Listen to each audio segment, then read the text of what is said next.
Sudah tepat jam 16 waktu saya.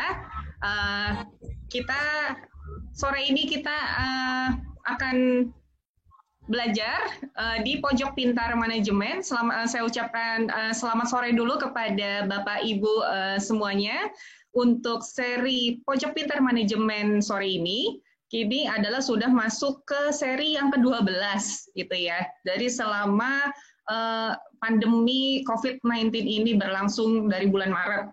Nah, spesialnya untuk seri 12 ini adalah seri alumni PPM School of Management. Jadi pembicara kita, termasuk saya sendiri, ini adalah alumni dari Sekolah Tinggi Manajemen PPM. Telah hadir di tengah-tengah kita ada dua pembicara, ada Bu Dwi Idawati dan Pak Ewaldo. Dengan tema Learning and Development Approach in New Normal. Hari ini, Kamis, hari Rabu ya, 24 Juni 2020. Oke, nah saya ingatkan, mungkin ada Bapak Ibu yang baru bergabung di Pojok Pintar Manajemen di seri ke-12 ini. Saya sampaikan bahwa Pojok Pintar Manajemen adalah suatu kegiatan diskusi yang diinisiasi oleh PPM Manajemen sebagai bentuk kontribusi pada individu dan perusahaan. Kenapa namanya Pojok Pintar Manajemen? Nah itu karena kalau disingkat, Pojok Pintar Manajemen adalah PPM yaitu. Nah, kegiatan dalam bentuk diskusi online ini dilakukan untuk mendorong individu maupun perusahaan agar tetap berkarya di tengah keterbatasan akibat pandemi COVID-19 ini dan juga karena imbas krisis yang dirasakan oleh Bapak Ibu sekalian. Nah, Pojok Pintar Manajemen ini menjadi salah satu aktivitas dalam kampanyenya PPM Manajemen, yaitu #pantang berhenti berkarya walau di tengah pandemi, seperti itu. Oke, Bapak Ibu, perkenalkan saya akan menjadi moderator untuk acara ini. Saya Anissa Dwiana, saya lebih sering dipanggil Ninis, gitu ya. Saya saat ini aktif sebagai dosen di Sekolah Tinggi Manajemen PPM. Saya baru bergabung di PPM itu tahun 2013. Selain sebagai dosen, saya juga sebagai trainer maupun sebagai konsultan di fungsional Human Capital Management, gitu.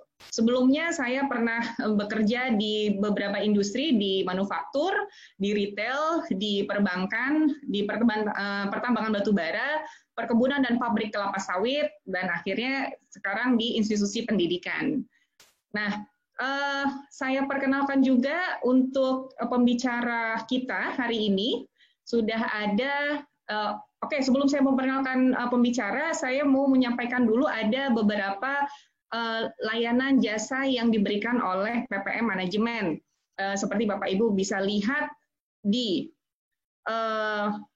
layar gitu ya, ada program pengembangan eksekutif atau Executive Development Program. Ini adalah program pelatihan publik gitu ya, yang biasa Bapak Ibu bisa ikuti. Lokasinya biasanya ada di kantor kami, di lokasi kami, satu-satunya di PPM Manajemen gitu ya. Kemudian ada program pembelajaran daring atau e-learning. Ini yang kemudian bisa menjadi alternatif Bapak Ibu di organisasi untuk tetap bisa belajar ya, programnya dengan e-learning kalau misalnya physical distancing yang diberlakukan sebagai protokol kesehatan gitu. Nah, kemudian ada pembelajaran Inggria atau in-house training.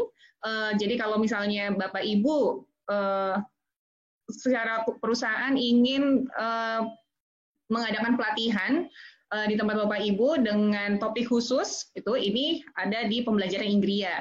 Kemudian kami juga punya Riskon atau Riset Konsultansi Manajemen. Nah, di sini kami juga ada Sekolah Tinggi Manajemen PPPM.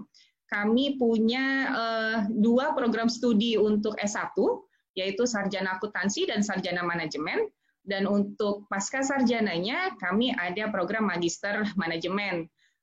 Sebagai informasi tambahan, untuk yang program S1 ini, kami sudah ada program blended learning-nya. Start tahun ajaran kemarin di 2019-2020. Begitu.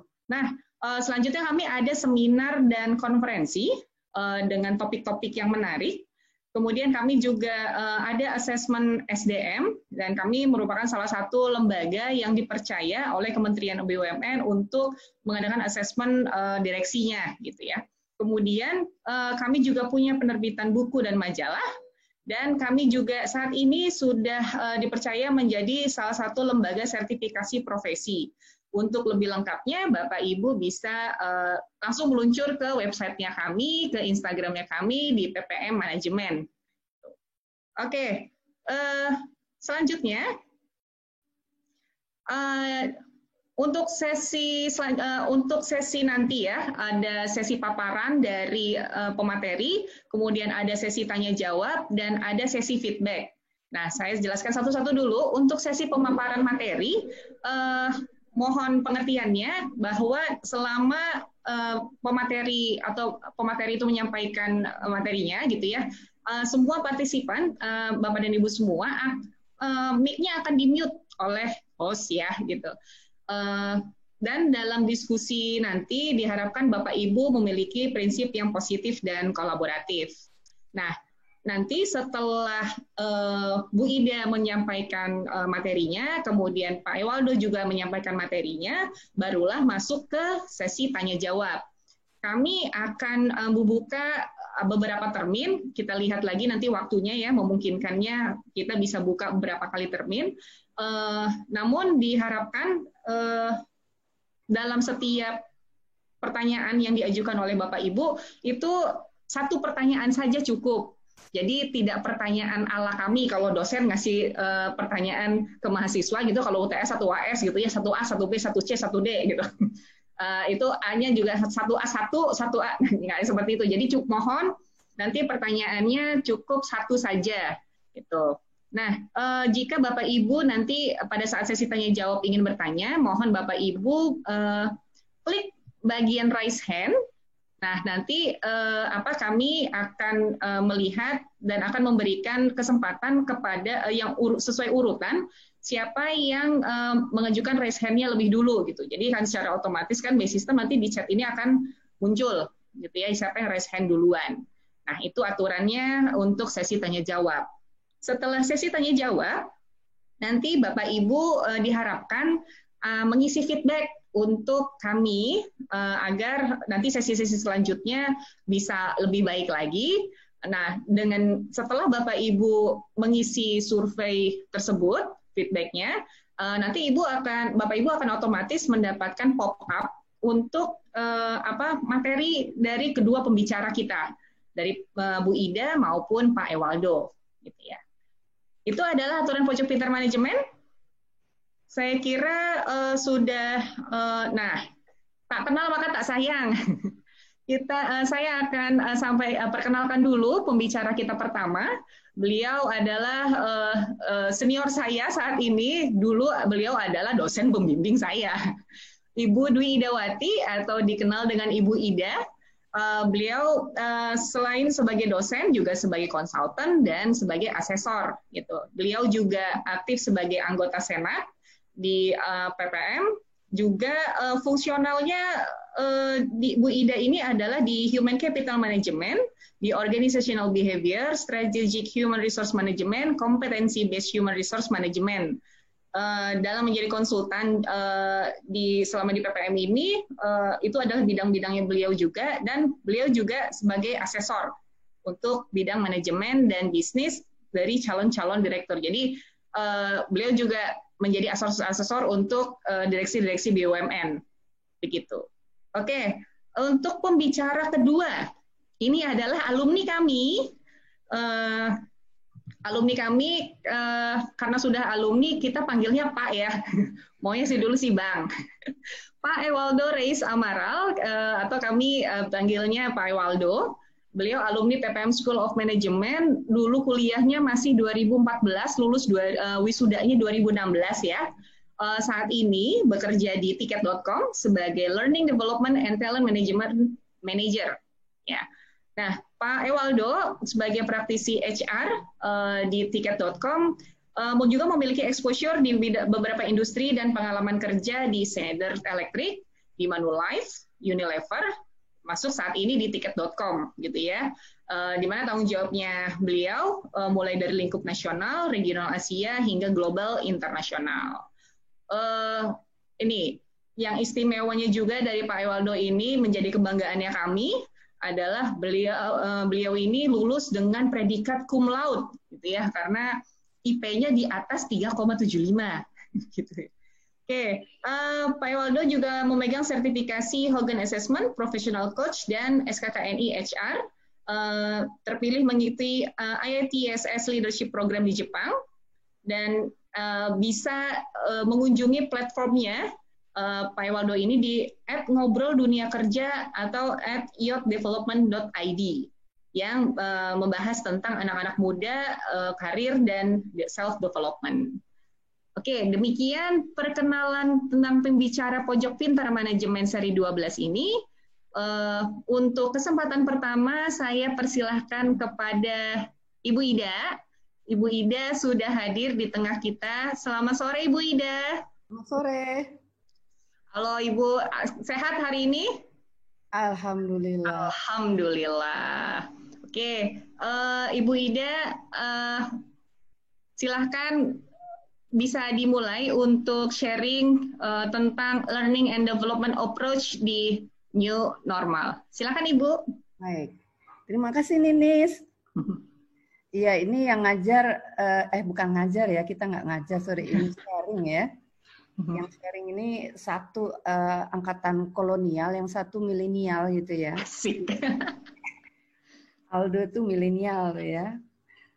Is the best of our student ya, waktu dia ngambil S2. Jadi saya ingat banget. Assalamualaikum warahmatullahi wabarakatuh. Selamat sore. Waalaikumsalam warahmatullahi wabarakatuh. Selamat sore buat teman-teman semua. Saya akan sharing sedikit tentang learning and development approach in new normal ya. Kita bisa mulai ya.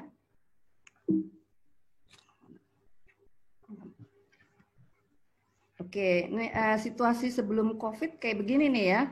Kelas di PPM tuh hiruk pikuk penuh kelasnya. Tapi selama COVID kita semua belajar dari rumah. Seperti ini kondisinya. Jadi biasa kita bisa ngeliat di tampilan layar itu kalau kelasnya 32 ya 32 student kita ada di layar. Kadang foto, kadang live, kadang sampai berjam-jam cuman patung gitu ya, gambar foto saja ya. Ini adalah kondisi yang sekarang kita alami. Nah, judul kita kan sebetulnya mempertanyakan ya, bagaimana sih pendekatan pengembangan SDM di new normal atau di, saya sendiri kurang paham ya new normal ya, apakah ini setelah pandemik atau selama pandemik ini masih berlangsung ya. Rasanya sih selama pandemik, dan kita juga tidak tahu batasnya itu sampai kapan. Yang saya tahu, surat edaran atau surat keputusan dari direksi kami memutuskan bahwa kita akan belajar secara online sampai Februari 2021. Betul ya Bu Ninis ya? Betul. Jadi lama sekali. Oke. Ya, kondisi di new normal ini atau selama pandemik ini menuntut kita mengubah berbagai kebiasaan, betul ya? Yang pertama cuci tangan dengan sabun atau menggunakan hand sanitizer. Cuman tadi saya baca ada di internet, hand sanitizer itu kalau mengandung alkohol, begitu kita cuci tangan pakai hand sanitizer, lalu kita ambil makanan dan langsung makan, itu berbahaya juga karena itu mengandung zat-zat adiktif yang berbahaya buat kesehatan. Jadi bingung deh, aman sih cuci tangan pakai sabun aja lah. Kemudian menggunakan pelindung muka atau face shield, menggunakan masker.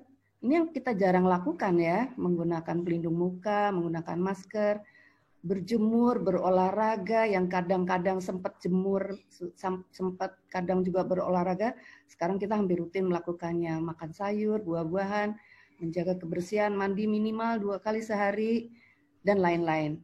Tapi kebiasaan ini juga berdampak loh pada bagaimana kita menyelenggarakan program pengembangan SDM. Nah, salah satu faktor yang menggerakkan suatu organisasi bahwa SDM itu harus kompeten. Begitu kondisi membaik, perusahaan harus sudah siap untuk lari cepat karena mengejar ketinggalannya. Tapi kalau SDM-nya itu tidak kompeten, repot juga ya bagi perusahaan. Dengan demikian, perusahaan harus terus-menerus berupaya mengembangkan SDM-nya. Tentu pengembangan ini untuk meningkatkan kompetensinya. Namun dalam kondisi new normal, ini perlu dipikirkan nih cara-cara yang lebih oke gitu ya. Satu, tetap memperhatikan peraturan kesehatan pencegahan COVID, berarti jaga jarak terutama ya, lalu pakai masker dan sebagainya ya. Tapi harus juga tetap efisien. Ya, karena kalau selama pandemik ini kan kalau kita pakai kelas yang beneran, waduh, itu bakal tular menular ya, sehingga ada kelas yang dibatasi. Tapi selama ini kami belum membuka kelas offline-nya ya, jadi masih online. Harus efisien. Tapi kalau perusahaan menyelenggarakan, dia pikir-pikir juga ya, waduh, di situasi ekonomi yang lagi berat ini, kalau dia harus menyelenggarakan training, berat juga ya, berat di biaya. Ya, jadi dia harus tetap efisien. Pengurangan biaya-biaya biasanya dilakukan ya oleh perusahaan. Tetapi juga harus mempertimbangkan tetap efektif. Dibilang tetap efektif ini berarti menunjang tercapainya sasaran dan strategi bisnis. Itu yang harus dipikirkan. Nah, tantangan dalam pengembangan SDM selama COVID-19 ini adalah satu, kita masih perlu memiliki SDM yang kompeten. Kondisi yang tidak menguntungkan, pengurangan biaya tadi. Lalu kalau pakai kelas, wah ini akan terjadi tular menular ya, sehingga diputuskan adalah belajar dari rumah supaya tetap stay safe ya. Nah, kita sudah tahu nih, banyakkan teman-teman mungkin juga sudah tahu ya bahwa pendekatan pengembangan SDM tradisional atau biasa disebut juga konvensional, biasanya metodenya seperti ini ya. Ada kuliah, ada diskusi, ada demonstrasi, game, simulasi, dan seterusnya. Nah, lalu kalau selama pandemik ini, atau di new normal ini, apakah metode-metode ini masih bisa digunakan? Kan pertanyaannya gitu ya. Karena kita nggak pakai classroom, kita berupaya menggunakan online. Nanti kita akan coba bahas satu persatu ya. Nah, di era new normal, kita tetap harus menyiapkan SDM melalui pembelajaran secara online. Dan ini kelihatannya berkembang dengan pesat ya. Jadi pelatihan-pelatihan yang ada di kami ini semua bergeser ke arah online ya. Seperti Mahkamah Agung itu banyak sekali mengirim pesertanya untuk ikut di online. Lalu hidup dengan kebiasaan-kebiasaan baru dan juga penuh dengan ketidakpastian ya, sampai kapan ini akan berakhir. Nah, pembelajaran tatap muka masih perlu nggak ya? Karena dianggap dilaksanakannya berhari-hari, minimal 5 hari. Dan ini dianggap sumber penularan dan juga tidak efisien, biayanya akan menjadi mahal. Lalu diperlukan modul pembelajaran yang lebih ringkas saat sekarang ini. Ringkas dan padat, memakan 1-3 hari. Ya, biasanya kita kalau ngajar di kelas MM atau WM atau Wijawiyata atau MM eksekutif itu biasanya satu pertemuan atau satu sesi itu 100 menit. Sekarang dibuatnya untuk 2 pertemuan 200 menit itu menjadi 1 jam. Ya, karena konsentrasinya itu juga berat ya untuk peserta, sehingga kita kurangin waktunya. Lalu yang kelima, tetap mengutamakan pembelajaran secara interaktif. Jadi tetap nih, namanya juga mengajar ya, jadi tetap harus interaktif, komunikasi 2 arah, ada unsur kolaboratif, dan tetap didasari pada semangat untuk belajar itu tidak ada habisnya ya, sampai akhir hayat kita. Wah, serem juga ya. Nah, bagaimana macam pendekatan belajar di new normal atau dengan menggunakan digital base? Ini saya akan coba satu-satu nih ya. Nah, pembelajaran dengan e-learning ini sudah lama ini ya, e-learning ya. Jadi pembelajaran memanfaatkan teknologi informasi. Nah, ini biasanya konten pembelajarannya sudah direkam lalu diupload. Tiap orang bisa buka. PPM punya namanya e-learning dan kita punya namanya LMS ya, Learning Management System. Jadi sekarang program-program kita, karena kita dipaksa untuk online, semua bahan pembelajaran, entah textbook, entah PowerPoint, PPT, tugas semua masuk di dalam LMS kami. Dan setiap student bisa akses karena mereka punya password untuk akses ke dalam e-learning.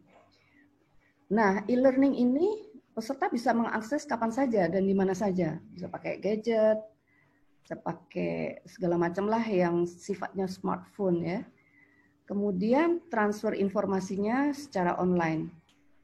Peserta dapat mengakses tergantung ketersediaan dari waktu masing-masing dan tergantung kecepatan belajar dari masing-masing peserta. Jadi kalau ada orang yang ingin pintar atau punya motivasi belajar yang tinggi, mereka akan belajar tanpa disuruh.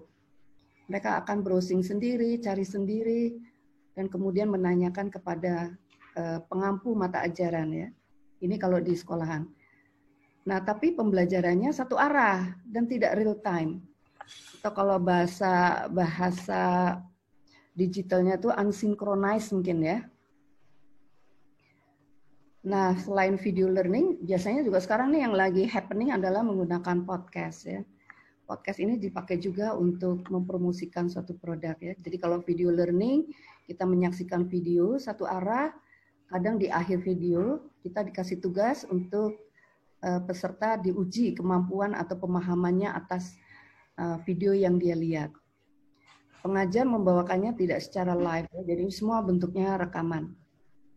Kemudian kalau yang podcast ini pembelajaran mandiri, efektivitas pembelajarannya sangat tergantung pada, maksud saya video learning dan podcast ini pembelajarannya secara mandiri, efektivitas pembelajarannya sangat tergantung pada kecepatan dari masing-masing peserta.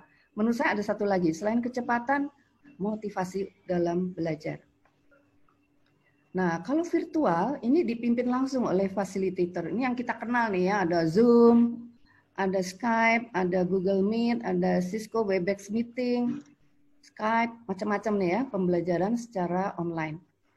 Nah, ini sebetulnya mirip dengan kelas konvensional, tapi diselenggarakannya secara online. Jadi kita bisa membagi-bagi kelompok melalui breakout room, kemudian bisa juga dengan ada pakai game, pakai fun ya, pakai Kahoot atau macam-macam lah yang bisa kita pakai supaya interaksi antara pengajar dengan pembelajar itu tetap efektif. Ini virtual learning. Nah, virtual learning ini biasanya menggantikan efektivitas pembelajaran secara tatap muka atau yang biasa dikenal sebagai offline atau tradisional atau konvensional. Tapi sayangnya virtual learning ini belum sepenuhnya bisa mengubah semua aspek pembelajaran ya. Mungkin kalau kognitif iya, knowledge gitu ya akan dapat tuh dari virtual, bisa juga dari video. Tetapi kalau untuk merubah perilaku atau soft competence kayaknya agak susah gitu melalui virtual. Ini yang saya rasakan ya kalau membimbing pakai virtual, membimbing student yang ngambil S2. Waduh, berat sekali ya. Bolak-balik nanya, terus gimana Bu? Terus gimana Bu? Dalam arti, ini mah bukan tesis gue lagi, tesis kamu gitu kan ya. Tapi tetap harus bisa kita jawab. Padahal kalau tatap muka kan kita bisa sambil menggambar di kertas, kemudian gini loh caranya, nanti baru kita bisa diskusikan. Tapi kalau virtual agak repot juga nih ya. Bisa juga sih pakai whiteboard. Apa sih manfaat dari virtual learning? Biasanya fleksibilitas lokasi ya. Jadi murid-murid saya kalau lagi belajar online ada yang di kamar, ada yang di taman, terserahlah. Tapi kita mulai dengan waktu yang sama. Ini yang disebut synchronize ya. In the real time dan waktu yang sama. Kemudian ada fleksibilitas dari segi waktu. Kalau kuliah ya nggak bisa ya fleksibel ya, tapi kita atur ya. Tapi kalau bimbingan kita atur tuh ya, biasanya bimbingan siang atau sore atau malam ya. Kemudian hemat waktu dan biaya, aksesnya juga bisa cepat, tergantung tapi ini ya, aksesnya kalau jaringannya oke ya oke. Kemudian pembelajaran dilaksanakan dalam waktu yang singkat, dan pembelajaran sesuai dengan kebutuhan. Kalau di sekolah sesuai dengan CPL ya, capaian pembelajaran student ya, atau siswa, sesuai dengan kebutuhan ya. Nah, kemudian muncul nih ya, karena menganggap virtual learning ataupun e-learning itu kurang efektif, lalu terpikirkan ya, mungkin tidak sih kita membuka blended learning ya, atau mengajukan cara pembelajaran yang mix ya, campuran, yaitu mengkombinasikan antara program pembelajaran baik secara digital, ya, virtual, video, atau podcast, dengan model pembelajaran yang konvensional, yaitu dengan memberikan tugas belajar mandiri. Nah, ini kami lakukan juga nih ya, kalau ngasih exercise, latihan, membuat kamus kompetensi dan sebagainya, itu kita coba dengan sedikit blended ya. Nah, model blended harus bisa memperkirakan nih kapan saatnya peserta mulai bosan dan jenuh. Jadi kalau udah mulai bosan dan jenuh, kita beralih mungkin pakai game atau pakai yang fun gitu ya, ke model yang lainnya. Ini adalah tawaran yang berikutnya ya, yaitu blended learning, yaitu kombinasi antara digital dengan mungkin model-model konvensional. Apa sih untungnya kita belajar virtual learning? Ya, ini memindahkan situasi fisik kelas ke dalam platform digital. Tapi sebetulnya tidak bisa 100% ya, fisik kelas itu nggak tergantikan ya. Karena kan kalau di kelas kita bisa face to face, bahasa tubuh bisa kita lihat, ekspresi muka bisa kita lihat, peserta yang lagi boring total atau bete juga terlihat. Kalau ini agak susah ya, karena ngelihatnya di layar, dan di layar nggak sepenuhnya satu kelas bisa kita lihat. Kemudian keuntungan yang lain, pembelajaran itu mirip dengan kelas konvensional. Kita bisa berinteraksi, tanya jawab, atau bikin pertanyaan yang kita tunjuk siapa yang kita tanya. Kalau nggak jawab, kita bisa bertanya ya dia masih ada di situ atau dia menghilang.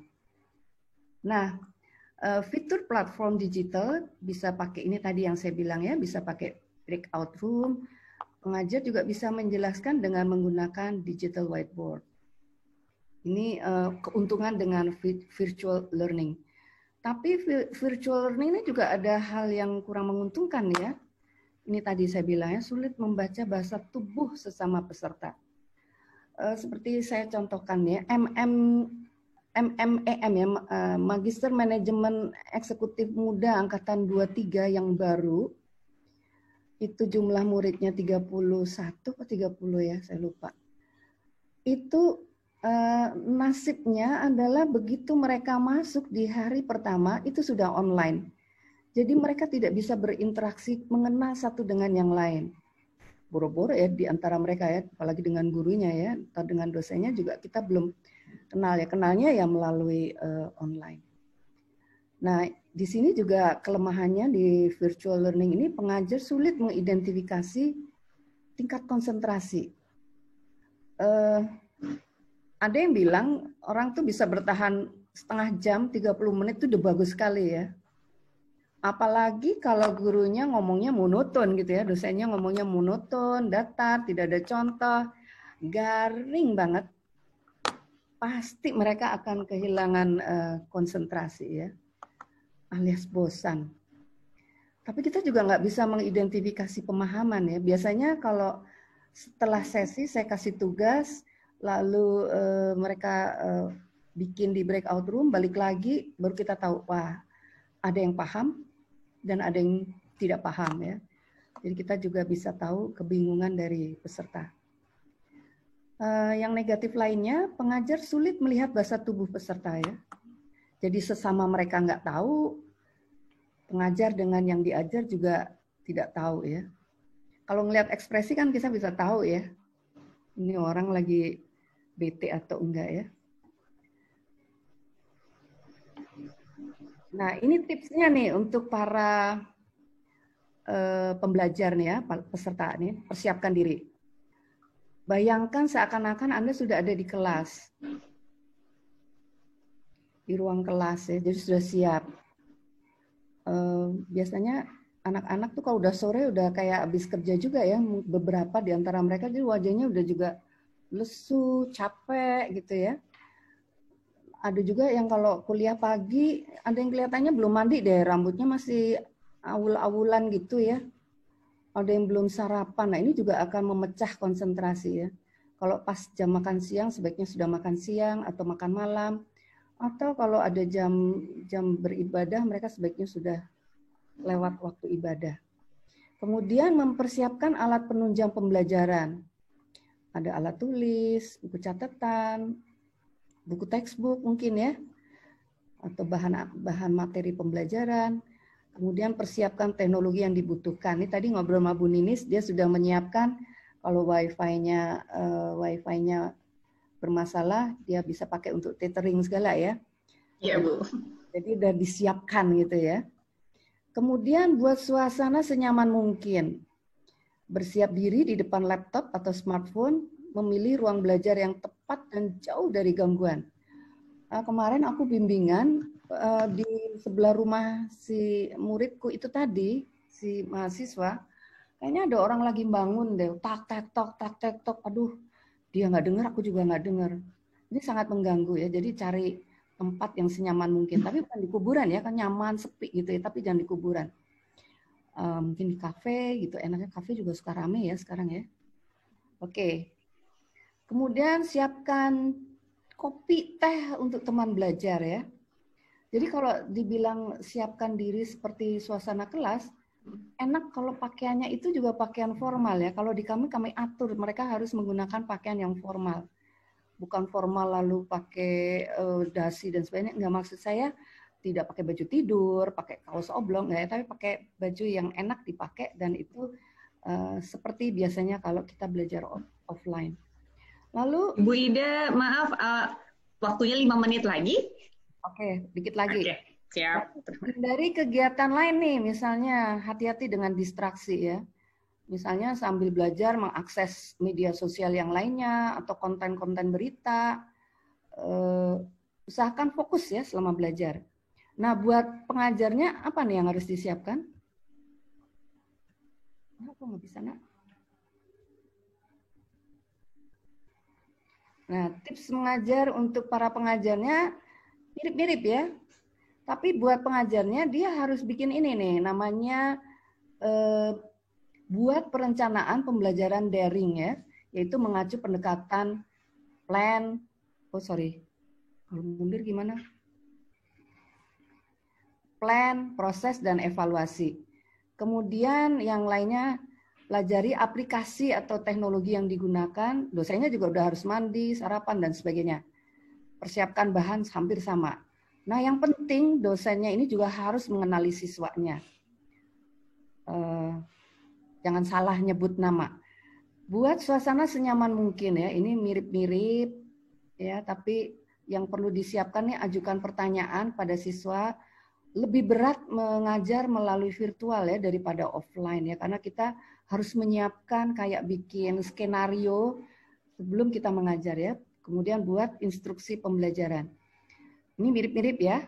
Nah, kunci suksesnya kalau kita ingin mengembangkan di pembelajaran, pengembangan SDM di era new normal ini, efektivitas itu bisa dilihat metode pembelajaran yang kita pilih. Efektif untuk berbagi kebutuhan pembelajaran di organisasi. Jadi tergantung kebutuhannya apa. Kalau e-learning ini adalah sasarannya konsistensi, terstandar dalam pencapaian informasi, maka metode e-learning yang paling tepat ya. Jadi kalau konsisten, terstandar, kemudian bisa disimpan, ini adalah pakai e-learning. Tapi kalau virtual learning, ini peserta mendapatkan pembelajaran yang sedikit mendalam, tapi terkendala untuk bertatap muka, maka virtual learning adalah pilihan yang tepat. Terima kasih. Mudah-mudahan bisa bermanfaat. Oke, baik. Terima kasih Bu Ida atas materinya. Kita langsung saja ke pembicara kedua, ada Pak Ewaldo dari sebagai HR praktisi practitioner ya dari tiket.com. Untuk waktunya silakan Pak Ewaldo, langsung share screen saja. Oke, terima kasih Yanis. Coba aku share screen.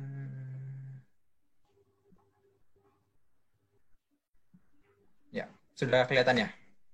Iya, tinggal di tampilan slideshow aja. Oke. Sip. Selamat sore teman-teman semua. Buat yang belum kenal, perkenalkan nama saya Waldo. Sekarang sedang bekerja di tiket.com, salah satu industri yang paling terkena dampak karena kondisi pandemi ini. Gitu. Untuk topik kali ini saya mengangkat temanya Navigating Learning and Development Approach di kondisi new normal. Bukan karena saya tiket.com ya, perusahaan traveling jadi bawa-bawa navigasi gitu ya, perjalanan. Tapi ini untuk mengantar analogi lah bahwa approach terhadap learning development di kondisi new normal ini perlu juga dinavigasi, perlu juga diplan oleh para praktisi learning and development di perusahaan. Dan ini based on my point of view, based on my experiences as a praktisi gitu ya. Let's see, ini sudah di-share. Oke, ini saya nyebutnya itinerary, perjalanan kita dalam setengah jam ke depan. Saya bagi itu dalam 3 topik besar. Yang pertama adalah learning and development approach di kondisi new normal. Nanti aku akan share juga stages ya, apa sih fase-fase learning yang ada di kondisi gitu ya, baik sebelum pre-COVID sampai dengan kondisi sekarang. Setelah tahu kondisinya itu baru akan masuk ke topik nomor 2. Apa sih yang harus kita lakukan sebagai seorang praktisi learning development. Dan yang ketiga, let's enjoy the ride. Itu 3 topik besarnya. Sekarang kita masuk ke topik yang pertama, approach learning and development di kondisi new normal based on stages dari learning trend gitu. Nah, kalau tadi Bu Ida juga sudah mengantarkan dengan sangat baik bahwa ketika pre-COVID gitu ya, sebelum COVID-19 itu ada kondisi di mana saya nyebutnya dalam tanda kutip itu traditional training. Kita terlalu rely dengan offline training yang face to face. Kita punya perpustakaannya juga bentuknya offline. Kita sudah punya budget yang teralokasi gitu. Dan kita sebagai praktisi learning, kita menjadi learning organizer. Kita arrange sesi-sesi kelas gitu. Ada training-training bentuknya online tapi tidak menjadi primadona dalam tanda kutip training. Nah, dengan kondisi adanya COVID gitu ya, lalu sekarang kita dalam tanda kutip new normal ataupun apapun namanya gitu ya, cuma untuk menyeragamkan kondisi dalam tanda kutip new normal, online training ini menjadi primadona. Itu mempercepat orang-orang beradaptasi belajar lewat online. Tadi Bu Ida ngomong tentang online learning, ada virtual gitu ya. Dan trennya menjadi yang saya sebut personalized learning. Learning itu on demand. Yang namanya library, knowledge management itu berubah menjadi online. Budget yang tadinya sudah dialokasikan itu bisa menjadi tidak terprediksi. Yang paling simple, yang paling relevan dengan kondisi saya misalnya, tadi kita di industri yang paling kena dampak gitu karena COVID. Otomatis kita sebagai tim learning juga tahu diri dong dalam tanda kutip ya. Orang bisnis juga lagi kesusahan, kita nggak bisa jualan. Masa kita mau hambur-hamburin uang gitu untuk training gitu. Sehingga tim learning harus kreatif, kita menjadi fasilitator untuk mengeluarkan ide-ide baru terkait dengan cara belajar dengan kondisi budget yang terbatas. Gitu. Lalu belajar menjadi individual fokus. Kami di tiket.com sangat mempromosikan yang namanya individual development plan. Seperti kalau teman-teman tahu ya, para praktisi learning biasanya tahu yang individual development plan, kita punya approach yang namanya 70, 20, dan 10 gitu. Di mana 10 itu rely dengan formal education, 20-nya kita rely dengan social interaction dengan orang lain gitu ya, lalu 70-nya itu experience based on pengalaman. Sehingga di kondisi sekarang kita untuk membuat individual development plan itu menjadi kenyataan, kita campaign. Kita kasih tahu ke orang-orang bahwa ketika proses pembelajaran ingin dilakukan, tidak harus rely dengan formal development. Tidak harus rely dengan face-to-face training. Kita punya namanya 70 tadi, ada yang bentuknya experience pengalaman, ada yang bentuknya belajar dari orang lain. Kita ada mentoring, ada program coaching, shadowing, dan lain sebagainya. Sehingga ada approach baru, new ways of learning bagi orang-orang. Dan menjadi individual focus. Itu dimasuk di personalized learning. And then next step-nya apa? Sebutnya capability akademis. Jadi nanti trennya ke depan, yang namanya perusahaan akan membentuk yang namanya ini beyond corporate university ya. Sering kita nyebut ada corporate university, tapi ini beyond corporate university. Kalau corporate university saya sering tahu ada namanya leadership development program, ada even sales academy, ada marketing academy gitu ya. Ini beyond that, bahwa nantinya ada yang namanya capability academy, based on capability, bukan based on function atau based on departments. Sehingga learning kita sebagai fasilitator bukan kita yang meng-drive akademinya gitu, tapi itu dimiliki oleh bisnis, akan dipimpin oleh learning champion atau dalam konteks ini subject matter expertnya gitu, dan dipimpin oleh business leaders. Akan lebih menekankan pada experiences sama empowerment dan menjadi talent developer. Dengan adanya capability academy ini membuat orang-orang lebih mudah untuk mobile dari sisi karir. For example begini, ada satu capability yang ternyata dimiliki oleh beberapa functions. Ada misalnya satu capability dimiliki oleh functionnya sales, sama capability-nya itu dimiliki oleh marketing gitu. Ketika ada seseorang di departemen sales ingin move ke marketing, dan dia join capability academy tersebut, gitu ya, dan dia cukup advance di capability tersebut, alasannya dia ketika movement marketing akan menjadi lebih mudah. Sehingga program learning menjadi lebih talent developer instead of cuma organized training. Gitu. Dan nanti kedepannya aku nyebutnya dalam tanda kutip itu future learning, gitu ya. Kedepannya kalau yang saya lihat akan ada kehadiran dari analytics dan AI, gitu ya. Artificial intelligence akan lebih mendominasi gitu. Aku nggak tahu apakah di luar sana udah ada orang yang berpikiran misalnya gini, saya sedang terlibat suatu project A, saya setiap hari meeting mengenai project tersebut, saya setiap hari email mengenai project tersebut, terus and then somehow muncul pop up gitu dari machine learning ngasih tahu, Waldo, kamu sedang ngikutin project ini ya, kayaknya bagus deh kalau kamu baca artikel ini bisa bantu kamu ngerjain project gitu. I think suatu saat nanti akan ada teknologi sampai seperti itu. Dia bisa membaca aktivitas kita hanya karena aktivitas kita meeting, aktivitas kita membuat email dan lain sebagainya, and then pop up. Dia memberikan suggestion terkait sama learning. Itu bisa meningkatkan learning effectiveness and ensure bahwa program yang diberikan oleh tim learning itu menjadi lebih memiliki impact gitu ke bisnis gitu. Itu untuk yang future-nya. Tapi kalau dalam kondisi ini menurut saya yang lebih relevan sekarang adalah kondisinya di personalized learning sama capability. Lebih begitu. Dengan mengetahui tadi, maka kita masuk ke topik nomor 2. Apa yang harus kita lakukan sebagai seorang praktisi learning? Gitu. Nah, saya menyebutnya ada 3 langkah. Ya, yang pertama adalah kita menemukan our true north, ya, finding learning true north. Yang kedua, langkah kedua adalah revisit our learning method. Dan yang ketiga, kita recheck relevansi dari learning department kita. Yang pertama adalah finding learning true north. Apa yang dimaksud dengan true north ini kurang lebih seperti ketika kita sedang traveling atau sedang berpetualang, ketika kita nyasar, biasanya kita pasti akan patokan sama yang namanya kompas. Dan kompas itu pasti akan langsung ngarah ke arah utara. Supaya kita tidak nyasar, kita patok, utara sebelah sana loh. Berarti saya tahu nih saya harus kemana. Begitu juga dengan kondisi sekarang nih. Sebagai praktisi learning, saya rasa ya setiap learning department, learning functions itu harus punya true north-nya. Ketika kondisi eksternal tiba-tiba ada pandemi, tiba-tiba budget nggak ada segala macam, as long as kita punya kompas yang bisa kita pegang, maka program-program learning akan tetap bisa dihasilkan dan memiliki impact ke perusahaan. Saya mengutip bukunya dari Simon Sinek ya, yang Start with Why. Jadi kalau itu ada circle, ya, yang pertama itu adalah why, yang kedua baru how, yang ketiga adalah what. Nah, saya sendiri sering banget terjebak yang namanya praktisi learning, sering terjebak langsung kepada what. Kita sering aja langsung apa sih trainingnya, apa nama trainingnya, apa jenis trainingnya gitu, instead of menggali why gitu.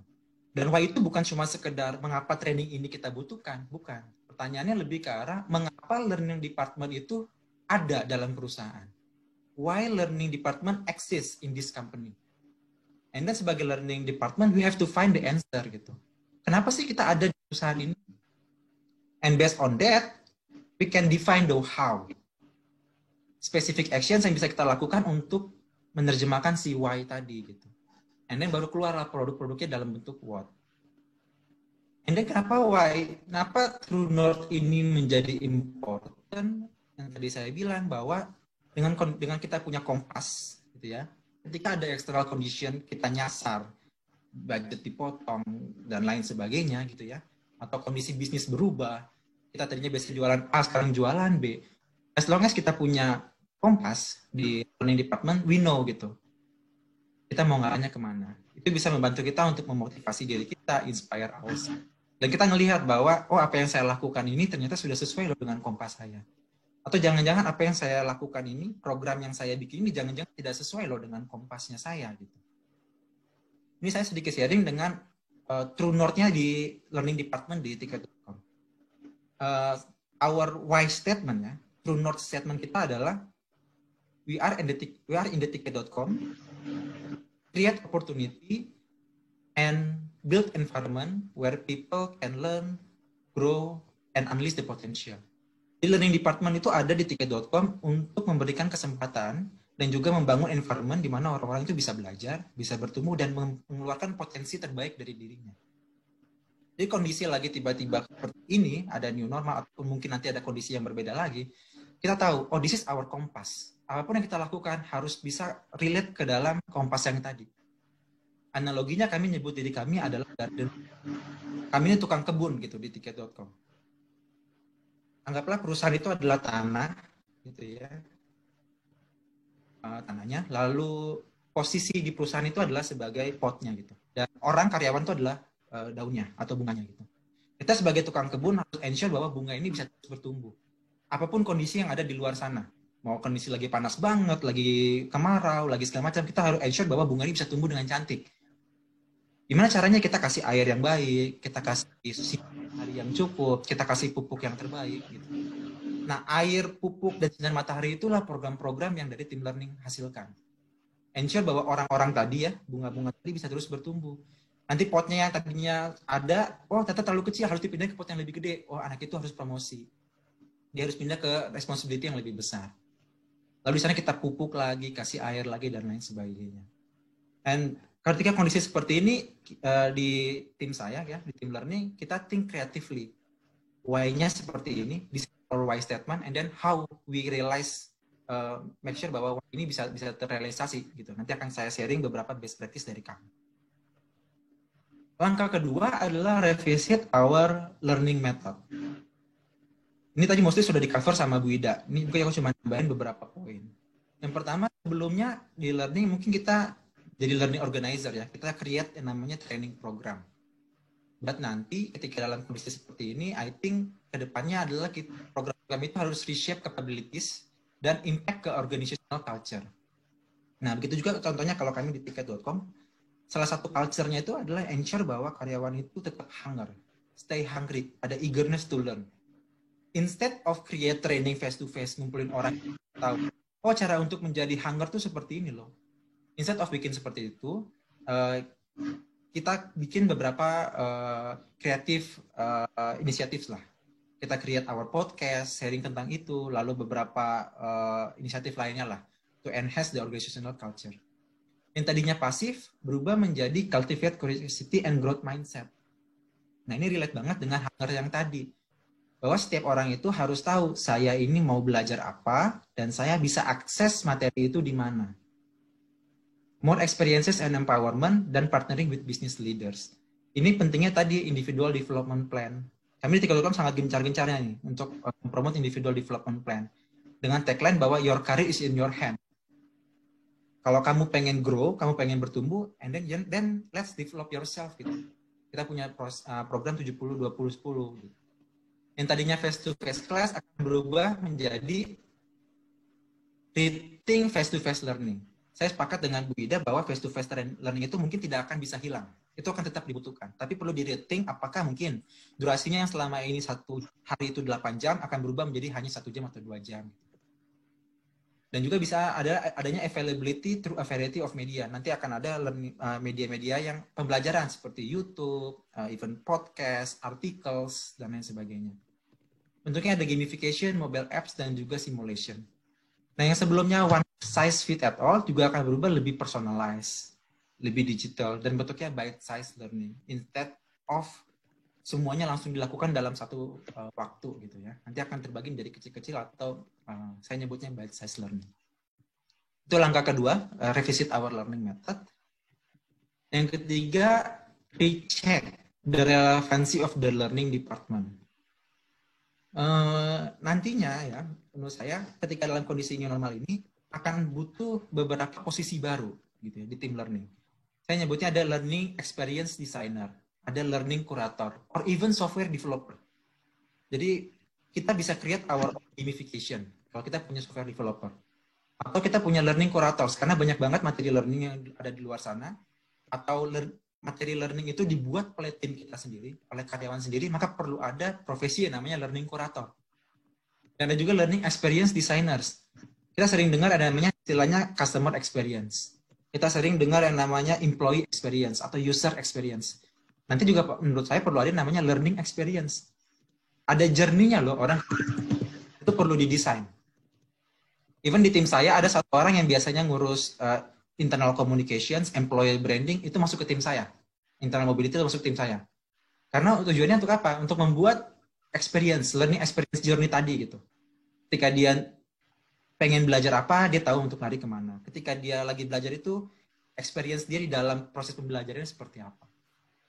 Kalau kita tidak memiliki orang-orang yang punya kompetensi itu, mungkin kita perlu hiring learning experience designer atau learning curator atau bahkan ya software developer. Nah, terkait dengan capability academy juga kita perlu menjalin relasi yang lebih dengan para subject matter expert dan juga para other functions. Teaming up, kolaborasi bersama dengan mereka, dengan para business leader, tanya mereka kebutuhannya apa business priority gitu.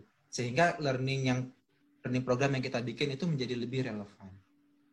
Nah, di team learning juga impact-nya apa? We have to upskill ourselves, gitu ya. Kita harus punya exposure terhadap talent analytics and data analytics.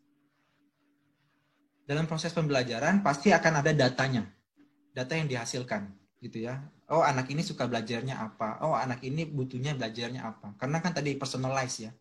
Orang akan kebutuhan belajarnya beda-beda. Nah, based on that data, and then we have to become data driven. Kita ambil decision based on data tadi gitu. Oh, ternyata trends-nya ya secara organisasi capability yang butuh di develop tuh capability ini loh. Gitu ya. And then bagaimana cara kita mendevelopnya, and then we create our program based on that data. Nah, lalu yang terakhir kita di learning departments menjadi community facilitator instead of learning organizer. Kita membantu karyawan untuk bisa peer teachers, menjadi mentors dan juga menjadi coaches bagi orang lain. Dan yang paling penting, kita menjadi fasilitator untuk encourage para leaders untuk menjadi model dalam kegiatan pembelajaran. Nah, ini akan menjadi penting dalam rangka meningkatkan culture dari learning itu sendiri. Ibaratnya kalau sebuah rumah, gitu ya, sebuah rumah, leaders yang menjadi role model dari learning itu adalah fondasinya. Kalau kita bangun rumah itu kan pasti kita butuh fondasi yang bagus ya, ada semen, batu. Nah, ketika kita ingin bangun learning culture, personalized learning tadi bisa terjalan, itu dengan cara ya leaders tadi harus menjadi role model. Mereka harus bisa menjadi semen dan batu tadi menjadi fondasi. Apakah leaders ini memberikan kesempatan orang-orang untuk belajar? Itu yang pertama. Lalu apakah leaders ini dalam tanda kutip ya, mempersilahkan anak-anaknya untuk melakukan kesalahan dan mengambil lesson learn dari proses yang kesalahan tersebut. Nah, kami di tiket.com kami punya learning program namanya Kesia.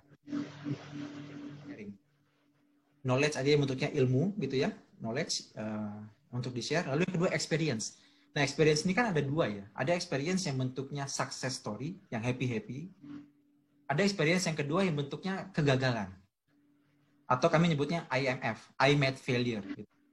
Nah, kita memfasilitate kepada semua karyawan, terutama para leaders, untuk untuk menjadi speaker di Kesia itu. Mereka harus bisa sharing apa sih success story mereka. Apa sih kegagalan yang pernah mereka alami. Dengan leaders yang sharing seperti itu membuka kesempatan bagi para timnya untuk menyadari bahwa oh ya, leader saya aja juga pernah melakukan kesalahan loh. Saya juga pengen loh untuk melakukan kesalahan. Itu dengan begitu maka culture of learning itu bisa terbentuk. Gitu. Jadi encourage leaders untuk menjadi role model for learning itu bisa menjadi fondasi dalam rangka meningkatkan learning culture gitu. Nah, ini adalah peran dari si learning departments menurut saya. Ini ada beberapa best practice ya sharing dari tiket.com gitu ya yang kita lakukan terkait dengan kondisi ini gitu. Nah selama ini kondisi pandemi begini dari mulai Maret ya sampai dengan sekarang atau kuarter 2, saya bilang sama tim saya kita harus kreatif. Kita punya waktu sangat kuat. Kita mau create opportunity dan bikin environment di mana orang-orang bisa belajar. And then how we do it dengan budget yang terbatas, dengan kondisi yang seperti ini, how we do it gitu. And then create program-program yang ternyata bisa zero budget. Jadi dengan begitu banyak program yang kita bikin selama 1 kuartal ini, kita nggak ngeluarin budget sedikit pun. Zero budget. Onboarding kita semua bentuknya virtual, kita create our own ya, kita menjadi learning curator tadi. Terus knowledge management portal kita bikin semua dalam bentuk online, kita nyebutnya namanya DISI atau singkatan dari Digital Information Repository, termasuk informasi mengenai COVID-19 segala macam, online learning semua ada di situ. Terus kita bikin podcast gitu ya, namanya Ticket to Inspire, ada di Spotify, teman-teman bisa melihat di sana. Itu salah satu metode pembelajaran bagi karyawan di Tiket gitu. Ini semua kita bikin sendiri. Desain kita kuratornya. Gitu. Kita developernya. Terus kita bikin juga beberapa inisiatif lainnya gitu. Kita bikin kayak semacam online learning. Kalau teman-teman tahu ya ada platform online learning kayak Udemy, ada Coursera. Kita nyebutnya namanya T-Class. Ya. Kelas. Jadi ada expert yang bisa sharing, jadi lecturernya gitu. Yang experience sharing seperti yang di bawah sebelah kanan. Dan begitu banyak inisiatif lainnya gitu. Itu semua under payung yang kita sebut dari Tiket Academy. Jadi kita punya Tiket Academy yang isinya per functions, event capability gitu ya, dan berbagai macam produk atau learning activities di dalamnya. Pak Ewaldo, mohon izin saya mengingatkan waktunya 5 menit lagi. Siap, terima kasih Mbak. Lanjut, yang terakhir adalah topik yang ketiga adalah enjoy the ride gitu. Enjoy the ride, tadi kita sudah tahu fase-fasenya learning trend seperti apa, and then what should we do gitu ya. Dan yang ketiga menurut saya kita harus remember bahwa kita di learning ya sebagai practitioners play an important role in the business gitu. Kita tahu bahwa kondisi bisnis itu dari titik A ya, mungkin di tahun lalu titik A kita pengen ke titik B gitu. Itu pasti ada perubahan. Ada peningkatan yang diinginkan gitu. Bisnis di titik A itu pasti akan berbeda dengan bisnis di titik B. Bisnis di titik A itu pasti membutuhkan capabilities dan kompetensi yang 1, 2, 3, 4 gitu. Tapi mungkin di titik B ya, ketika kita pengen growth, maka capabilities-nya itu mungkin adalah 6, 7, 8 gitu. Udah bukan 1, 2, 3 lagi, udah 6, 7, 8. And then disinilah kita sebagai learning plays important role, kita bangun jembatan itu. We have to ensure bahwa capabilities dari karyawan-karyawan kita itu bisa menunjang bisnis growth tadi yang di titik B tadi. Dengan kondisi sekarang eksternal dan internal perubahan yang sangat cepat, gitu ya, maka kita di learning harus ensure bahwa kita bisa building capabilities orang-orang dan juga bisnis supaya bisa menjadi pemenang dari kompetisi. Banyak pasti orang perusahaan bisnis itu dalam kondisi pandemi seperti ini pengennya ya kita survive dan jadi pemenang dalam tanda kutip ya, kita pemenang dari perang COVID ini gitu. Pasti ketika ingin jadi pemenang, capabilities-nya akan berbeda, kompetensinya pasti perlu ada penyesuaian gitu. So kita learning plays an important role in that part. Kita harus ensure bahwa everyone di bisnis itu memiliki insight baru, bisa respons terhadap changing di business environment tersebut. And then the last part, we need to prepare ourselves bahwa kita di learning harus encourage bahwa learning itu at the very heart of our business. Kita di learning harus menjadi dari bisnis. Kalau orang-orang di dalam bisnis itu tidak ingin untuk belajar, maka percayalah pasti bisnis tersebut nanti akan obsolete pada waktunya. So, teman-teman kita praktisi learning, we ensure bahwa learning itu kita bisa put it in the very heart of our business. I think that's all from my end. Thank you Mbak Nis. Oke, baik. Terima kasih Pak Ewaldo. Bapak Ibu peserta Pojok Pintar Manajemen, kita sudah mendengarkan dua pemateri, ada Bu Ida dan Pak Ewaldo. Baik, saya akan mulai dengan sesi tanya jawab. Kita mulai satu termin dulu ya, di mana satu termin terdiri dari 3 penanya saja. 3 penanya, dan mohon pengertiannya untuk mengajukan 1 pertanyaan dulu agar peserta lainnya juga mendapat kesempatan. Baik, pertama sudah ada Ibu Paramita Fauzia di sini. Ya, Selamat sore Ibu Paramita. selamat sore. Suara saya kedengaran jelas?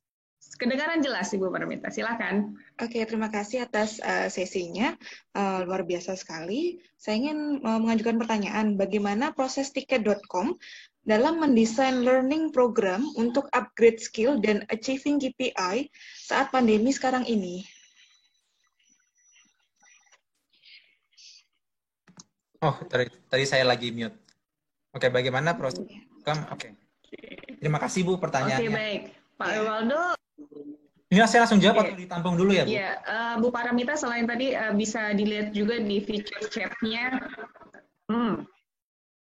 Langsung dijawab saja, Pak Ewaldo. Oke, jadi yes, thank you Bu. Jadi seperti tadi bilang bahwa kita di tim learning itu kalau di kami sekarang kami teaming up with business leaders gitu.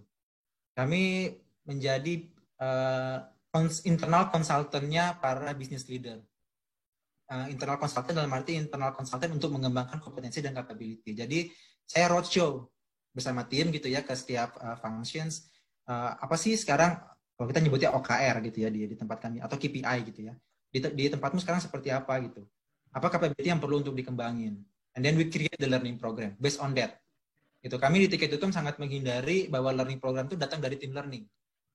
Learning program itu harus datang, kebutuhannya itu datang dari bisnis.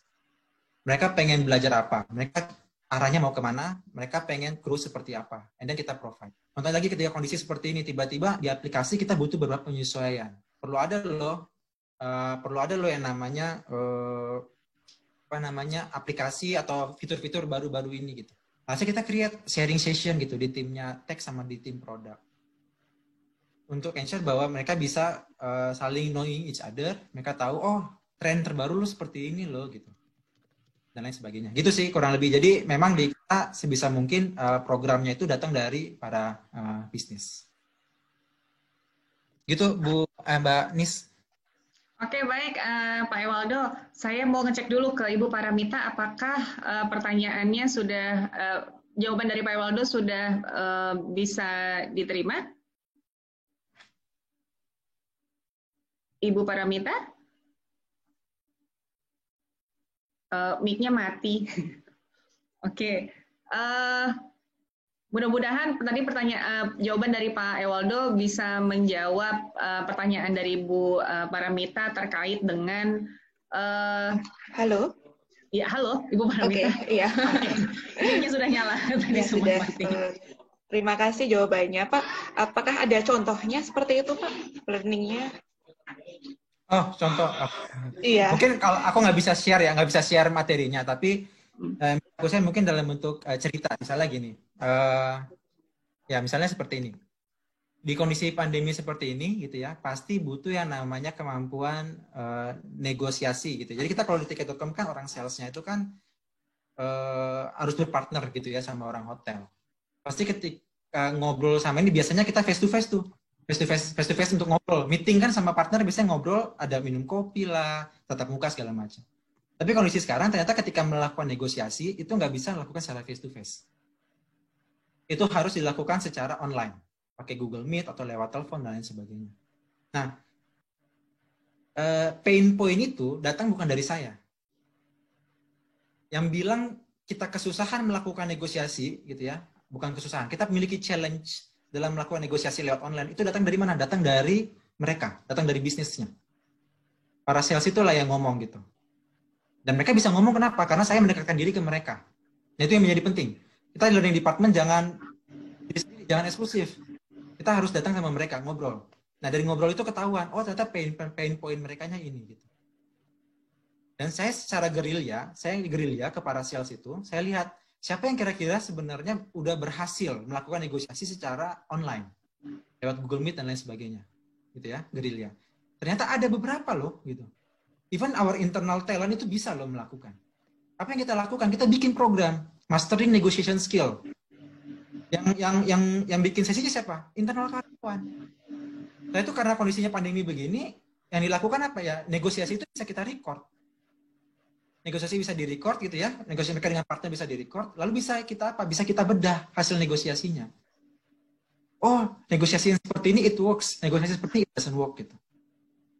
Begitu juga dengan contoh ya teman-teman di talent acquisition, di rekrutmen. Ketika mereka mau enhance kemampuan rekrutmennya mereka, ya, instead of kita akan face-to-face training segala macam, udah record deh satu sesi rekrutmen gitu, paling simpel. Bedah what kind of questions yang works ketika melakukan proses interview. What kind of questions yang doesn't work. Apa sih ternyata banyak unnecessary actions yang dilakukan oleh recruiter selama melakukan interview. Itu kita notes. Dan itu ada recordingnya. Dan itu pembelajaran yang paling efektif. Karena dari survei yang kita lakukan, out of 5 itu ya, kepuasan dan efektivitas pembelajaran itu bisa 4,5 sampai 4,7 dari 5. Karena para peserta merasa materi yang diberikan itu sangat relate dan sangat relevan dengan mereka. Gitu. Itu sih kurang lebih kalau mau dikasih contohnya ya, Bu. Oke, baik Pak Waldo. Jadi kuncinya itu learning department itu jangan eksklusif gitu ya, tapi mau terjun langsung ke bisnis atau ke function-function lain, ngobrol sama subject matter expert atau karyawan yang ada di unit tersebut gitu ya Pak Waldo ya. Itu. Yes, jadi betul. Arahnya mau kemana, kemudian dari situ didiskusikan bagaimana membuat learning design-nya. Seperti itu. Oke, baik Ibu Paramita Fauzia, semoga tadi bisa menjawab pertanyaan, walaupun ya itu saya bisa memahami mungkin bagian dari rahasia perusahaan kalau ditampilkan secara detail itu tidak memungkinkan. Tapi mudah-mudahan tadi penjelasan dari Pak Ewaldo sedikit bisa memberikan gambaran Bu Paramita nanti dan teman-teman peserta yang lain untuk mempraktekannya di organisasi masing-masing ya. Oke. Nah, sebelum saya ke pertanyaan selanjutnya, saya juga boleh dong ya sebagai moderator mau bertanya. Tadi ada yang disampaikan oleh Bu Ida menarik nih, bahwa sebenarnya agak sulit ya Bu ya kalau mencapai sasaran pembelajaran yang ada perubahan sikap gitu ya. Kalau yang sifatnya pembelajaran yang knowledge atau keterampilan itu relatif mungkin lebih bisa gitu ya dicapai. Tapi kalau yang pembelajaran sampai dengan perubahan perilaku itu kira-kira upayanya apa ya Bu yang bisa ini buat Pak Ewaldo juga ya, kira-kira prakteknya bagaimana gitu ya, bisa desain pembelajarannya bagaimana? Silakan, boleh Bu Ida dulu atau Pak Ewaldo dulu yang menjawab? Bu Ida dulu. Nanti aku tinggal nambahin. Gimana kalau yang sifatnya soft skill gitu ya? Kayaknya perlu di-unmute deh, Bu Mbak Nis. Ya. Udah. Kedengeran ya? Sudah. Baik, Bu Ninis. Seperti yang misalnya aja nih ya, sebagai contoh ya. Kalau kita ngajar di kelas, itu kan kita bisa melihat ya sikap-sikap mereka di dalam kelas ya. Ada yang belajar sepenuhnya gitu ya, attention-nya itu kuat sekali. Tapi ada juga yang kalau di kelas kan kelihatan ya, ada yang hidup segan, mati tak mau gitu ya, kelihatanlah ekspresinya. Tetapi kalau di dalam online kita nggak bisa ngelihat. Kita coba waktu itu kan karena kita punya mata ajaran kepemimpinan yang biasanya mereka harus ke lapangan, tapi kali ini mereka melakukannya through online. Kepemimpinan, jadi para MM eksekutif itu ada proyek namanya The Servant of Leadership yang mereka harus melayani, tapi itu tidak bisa mereka lakukan. Nah, pada waktu kita presentasi mereka pada hasil yang mereka lakukan, itu kelihatan sih ada yang ya hanya 1-2 orang yang kelihatan kayaknya dia yang menjalankan gitu ya, yang lainnya tuh ya nebeng aja gitu. Karena kita lihat siapa yang aktif mempresentasikan apa yang mereka kerjakan, tapi ada yang cuman ya gitulah nambah-nambahin aja ya. Kita lalu menyimpulkan sebetulnya dia kerja nggak ya? Meskipun partnya kecil ya, bagiannya kecil, tapi kita pengen tahu juga kan dia berkontribusi atau tidak. Dan kemudian kita bisa menilai dari sikap dia juga dalam menjawab. Malah ada yang datang terlambat pada waktu presentasi. Itu kan kelihatan ya, jadi kelihatan tidak serius itu. Nah, kalau kita di lapangan kan kita bisa ngikutin ya, kita bisa observe, bisa lihat karena kita sebagai dosen kan ngelihat di aktivitasnya. Sama nih anak-anak yang belajar mata ajaran yang lain yang ada unsur soft competence yang kita juga ragu ya. Mana yang mengerjakan, mana yang numpang gitu ya, free rider gitu, kita nggak terlalu tahu. Tapi kita bisa melihat siapa yang aktif, itu yang kita menduga dia adalah yang banyak berjalan atau banyak melakukan. Yang Pak Aldo tadi cerita 70, 20, 10. 70 itu kan memang lebih banyak adalah dari pembelajaran diri sendiri ya. Yang 10 itu di kelas sebetulnya. Jadi kalau masih banyak training yang dilakukan oleh perusahaan, itu cuma 10% yang bisa merubah attitude. Yang 70% ini kan nggak dapat ya experience dia. Nah, apa hal yang dilakukan? Itu banyak sih yang bisa kita lakukan kalau mau mengembangkan soft skill. Tidak cukup dengan metode kita menyampaikan di kelas, tapi harus didukung dengan yang lainnya. Membimbing, terutama ya membimbing tesis. Kebetulan saya lebih banyak di S2. Membimbing tesis itu saya bisa melihat atau saya bisa merasakan mana yang berjalan jauh, mana yang ya udahlah gitu ya. Pelan ya Bu ya. Ya udahlah segini aja lah gitu ya. Saya bisa lebih. Tapi dia kayaknya ya udahlah. Itu bisa kelihatan dari pola interaksi yang kami lakukan. Kelihatan juga kalau bimbingan nguap-nguap terus kan artinya ya saya nggak ngerti ya dia yang minta bimbingan tapi kok nguap-nguap, apakah jamnya yang salah atau minatnya yang nggak ada, ini nggak tahu deh. Sampai saya akhirnya bilang gini, lain kali nggak pakai ID meeting saya ya, tapi pakai ID meeting kamu. Jadi karena dia serius, jadi harus pakai ID meeting mereka. Itu bisa terlihat. Tidak bisa 100%. Kalau tadi 70, 20, 10 di kelas, 20 dari coaching. Coaching masih bisa dilakukan. Ini kayak pembimbingan itu masih bisa dilakukan. Nah, yang 70 itu kan harus dipraktekkan ya. Nah, kalau knowledge manajemennya jalan seperti di tempat tiket.com, itu akan enak. Orang yang sukses, gimana prosesnya?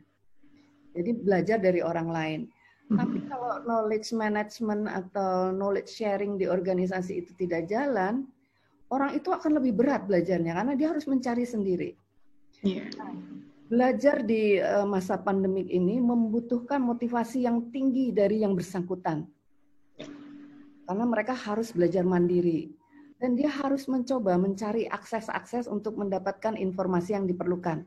Kalau training departemennya seperti tempat tiket.com yang bisa memfasilitasi, itu bagus banget ya. Tapi ada yang ya cari aja sendiri. Nah itu yang agak berat. Apalagi kalau di perpustakaannya ikut tutup gitu ya pada masa pandemi ya. Belajar dari mana nih? Akhirnya saya merasa di dalam membangun soft competence student saya, baik yang pembelajaran maupun sharing konsep, lalu juga pembimbingan, saya harus punya extra mile untuk menjelaskan kepada anak-anak. Karena ya itu tadi yang dibilang Mas Aldo ya, sangat personalized ya.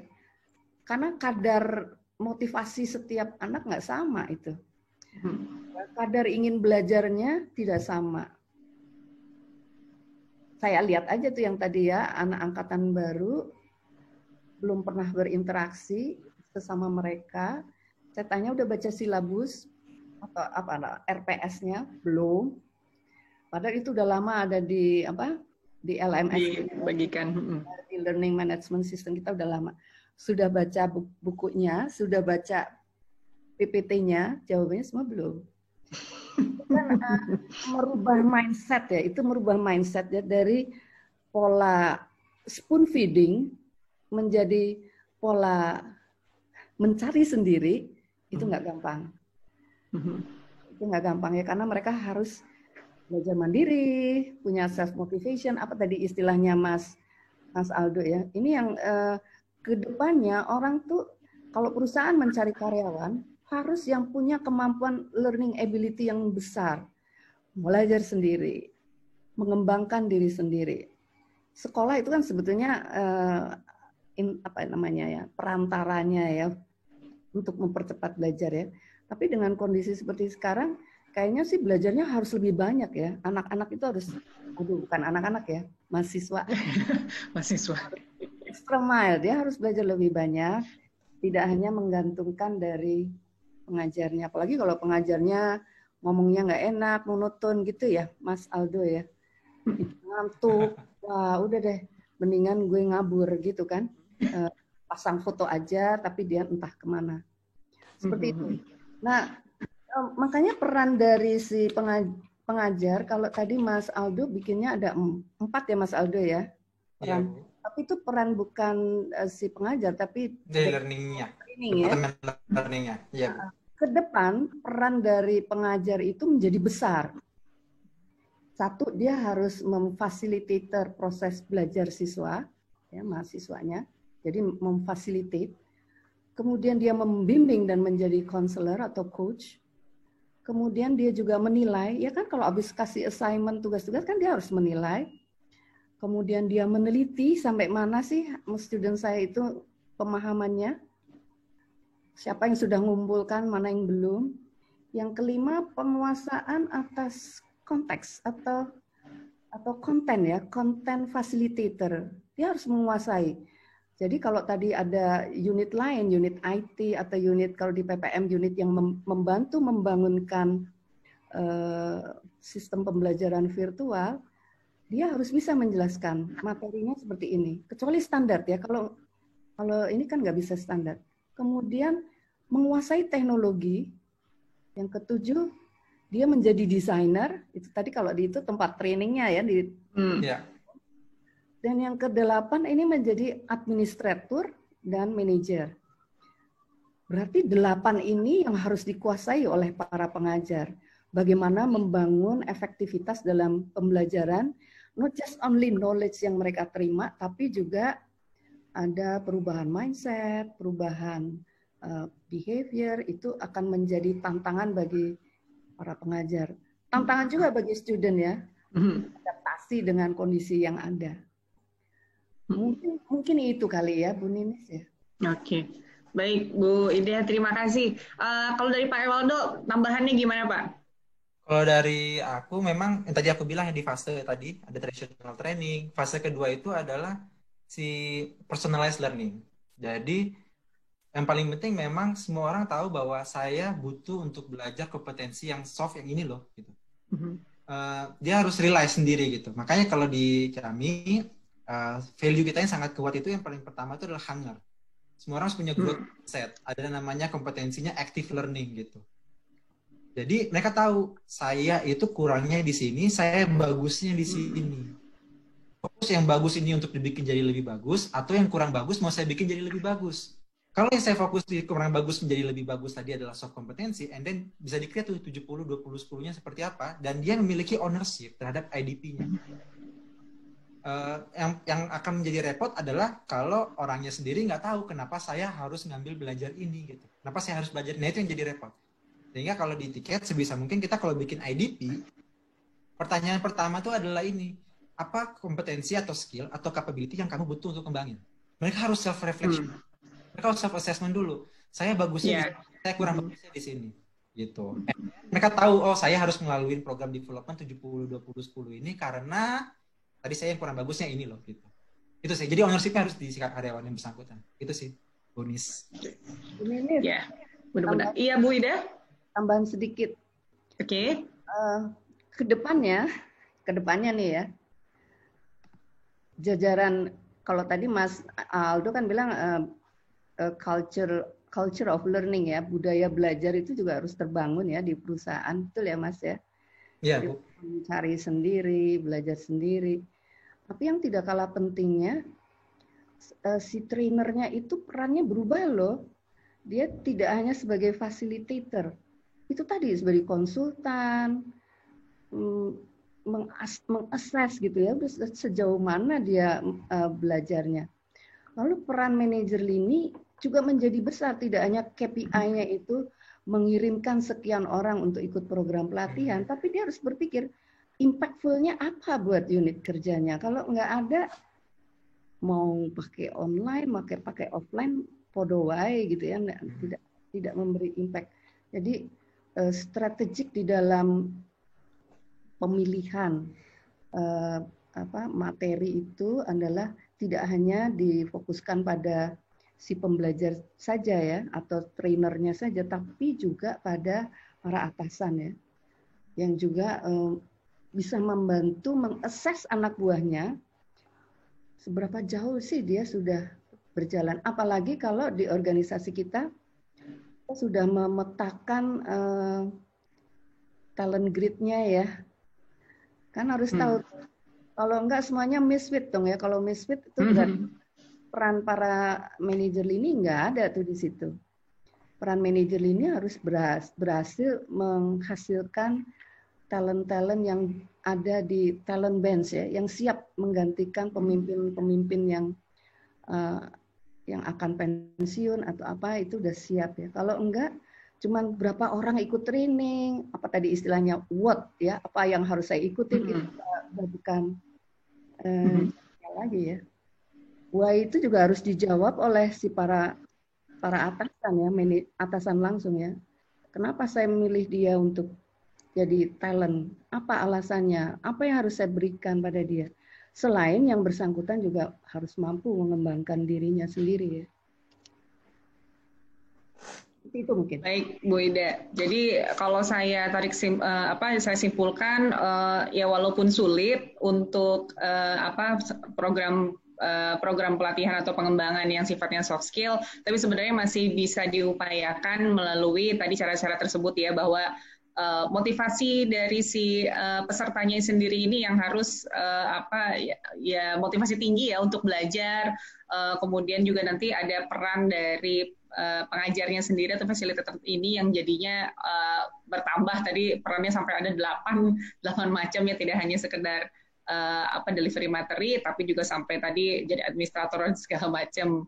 Dari Mas Ewaldo juga bilang penting untuk supaya si peserta ini punya motivasi juga memahami pentingnya pelatihan itu, pengembangan ini juga dilakukan self assessment itu ya dari si peserta. Oke, baik, Bu Ida dan Pak Ewaldo, terima kasih atas jawabannya. Saya akan lanjut ke penanya dari peserta. Ada Pak Kristiawan Dwi Nur Cahyo. Ini pertanyaannya ditulis via chat. Saya bacakan saja. Bahwa virtual learning dan e-learning itu kan membutuhkan skill untuk menggunakan teknologi. Nah, kira-kira apa tips and triknya untuk mendorong peserta yang usianya sudah senior dan umumnya kurang memiliki adaptability terhadap teknologi gitu ya, karena kan tadi metode-metode yang justru dilakukan pada saat new normal ini kan lebih ke e-learning begitu kan ya. Nah, ini bagaimana Bu Pak Ewaldo maupun Bu Ida? Pak Ewaldo dulu mungkin ya. Kalau dari aku mungkin agak nanti akan kurang relevan ya, karena relevan, tapi gini, karena di tiket.com sendiri kita tuh 95% karyawan ya, 95% karyawan itu Gen Y dan Gen Z lah itu. Jadi yang Gen X ke atas itu hanya 5%. Jadi yang perbaikan itu adalah si 5%-nya. Tapi yang ini menarik. Yang menarik adalah orang-orang yang 5% itu justru adalah orang-orang yang eager to learn gitu. Justru iya, itu yang bikin saya surprise itu. Mereka adalah orang-orang yang adaptability-nya sangat bagus gitu. Mereka belajar cara bikin Google Meet segala macam, dan itu hanya pakai YouTube. Jadi ada istilahnya micro learning dan macro learning ya. Kalau micro learning kan hanya dengan 2 menit belajar, 3 menit belajar pakai YouTube, baca artikel selesai. Kalau macro learning belajar kompetensi yang lebih whole gitu ya. Jadi itu kan masuk dalam micro learning. Dan itu kita tinggal akses aja di YouTube. How to use Meet, how to use Zoom. Itu yang dilakukan, sehingga tidak ada kesusahan untuk melakukan itu gitu. Karena kondisinya 5%-nya yang perlu menyesuaikan gitu. Aku nggak tahu kalau konteksnya Bu Ida kayak gimana, Bu? Ini menarik nih ya. Iya, gimana Bu Ida? Ya, Bu Ninis mungkin ingat ya, kita di satu waktu dikumpulkan oleh teman-teman di e-learning kita ya, di PDS ya, unit. Iya. Itu ada yang seumuran saya, sampai ada yang, wah bener-bener masih kinyis-kinyis gitulah, masih muda kayak Waldo gitu ya. Itu dikumpulkan dan kemudian diberitahu, lalu dibekali step by step, dan ada pembimbingan. Ya, jadi tidak dilepaskan. Dan perlu diketahui untuk orang-orang milenial lawannya kolonial ya. Kolonial. Kolonial itu karena sudah berpengalaman. Bayangkan, bayangin saya itu ngajar di PPM itu ini tahun yang ke-37. Bayang. 37. Dengan cara offline, benar nggak? Lalu berubah cara mengajarnya dengan online. Zoom, pakai Google Meet, pokoknya segala macam dah, buka LMS. Itu sesuatu yang baru buat saya. Tetapi ingat kalau orang yang sudah kolonial tadi, kalau ditanya ada pertanyaan nggak, dia pasti malu untuk bilang saya mau tanya gitu ya, benar nggak sih? Lama jadi dosen masuk gitu aja nanya. Padahal itu hal yang lain gitu ya, karena dia nggak percaya diri aja. Nah makanya perlu ada pendampingan yang dilakukan waktu itu adalah pendampingan. Jadi siapa yang tidak paham didampingi gitu ya. Jadi supaya nggak kelihatan open kalau dia itu gaptek gitu ya. Nah, motivasi ini sih sebetulnya pada era seperti ini yang beradaptasi itu nggak cuma dosen loh, murid juga iya loh. Iya. Betul. Ya kan, coba kalau seangkatannya yang sekarang ini EM23 itu kan dia 6 tahun SD, 3 tahun SMP, 3 tahun SMA, itu aja udah berapa? Udah 12, tambah kuliah. Kalau dia cepet 3 tahun. Udah bangsa 15-16 tahunan lah yang mereka belajar secara spoon feeding. Offline. Spoon feeding tuh ya pokoknya dicekokin aja gitu ya.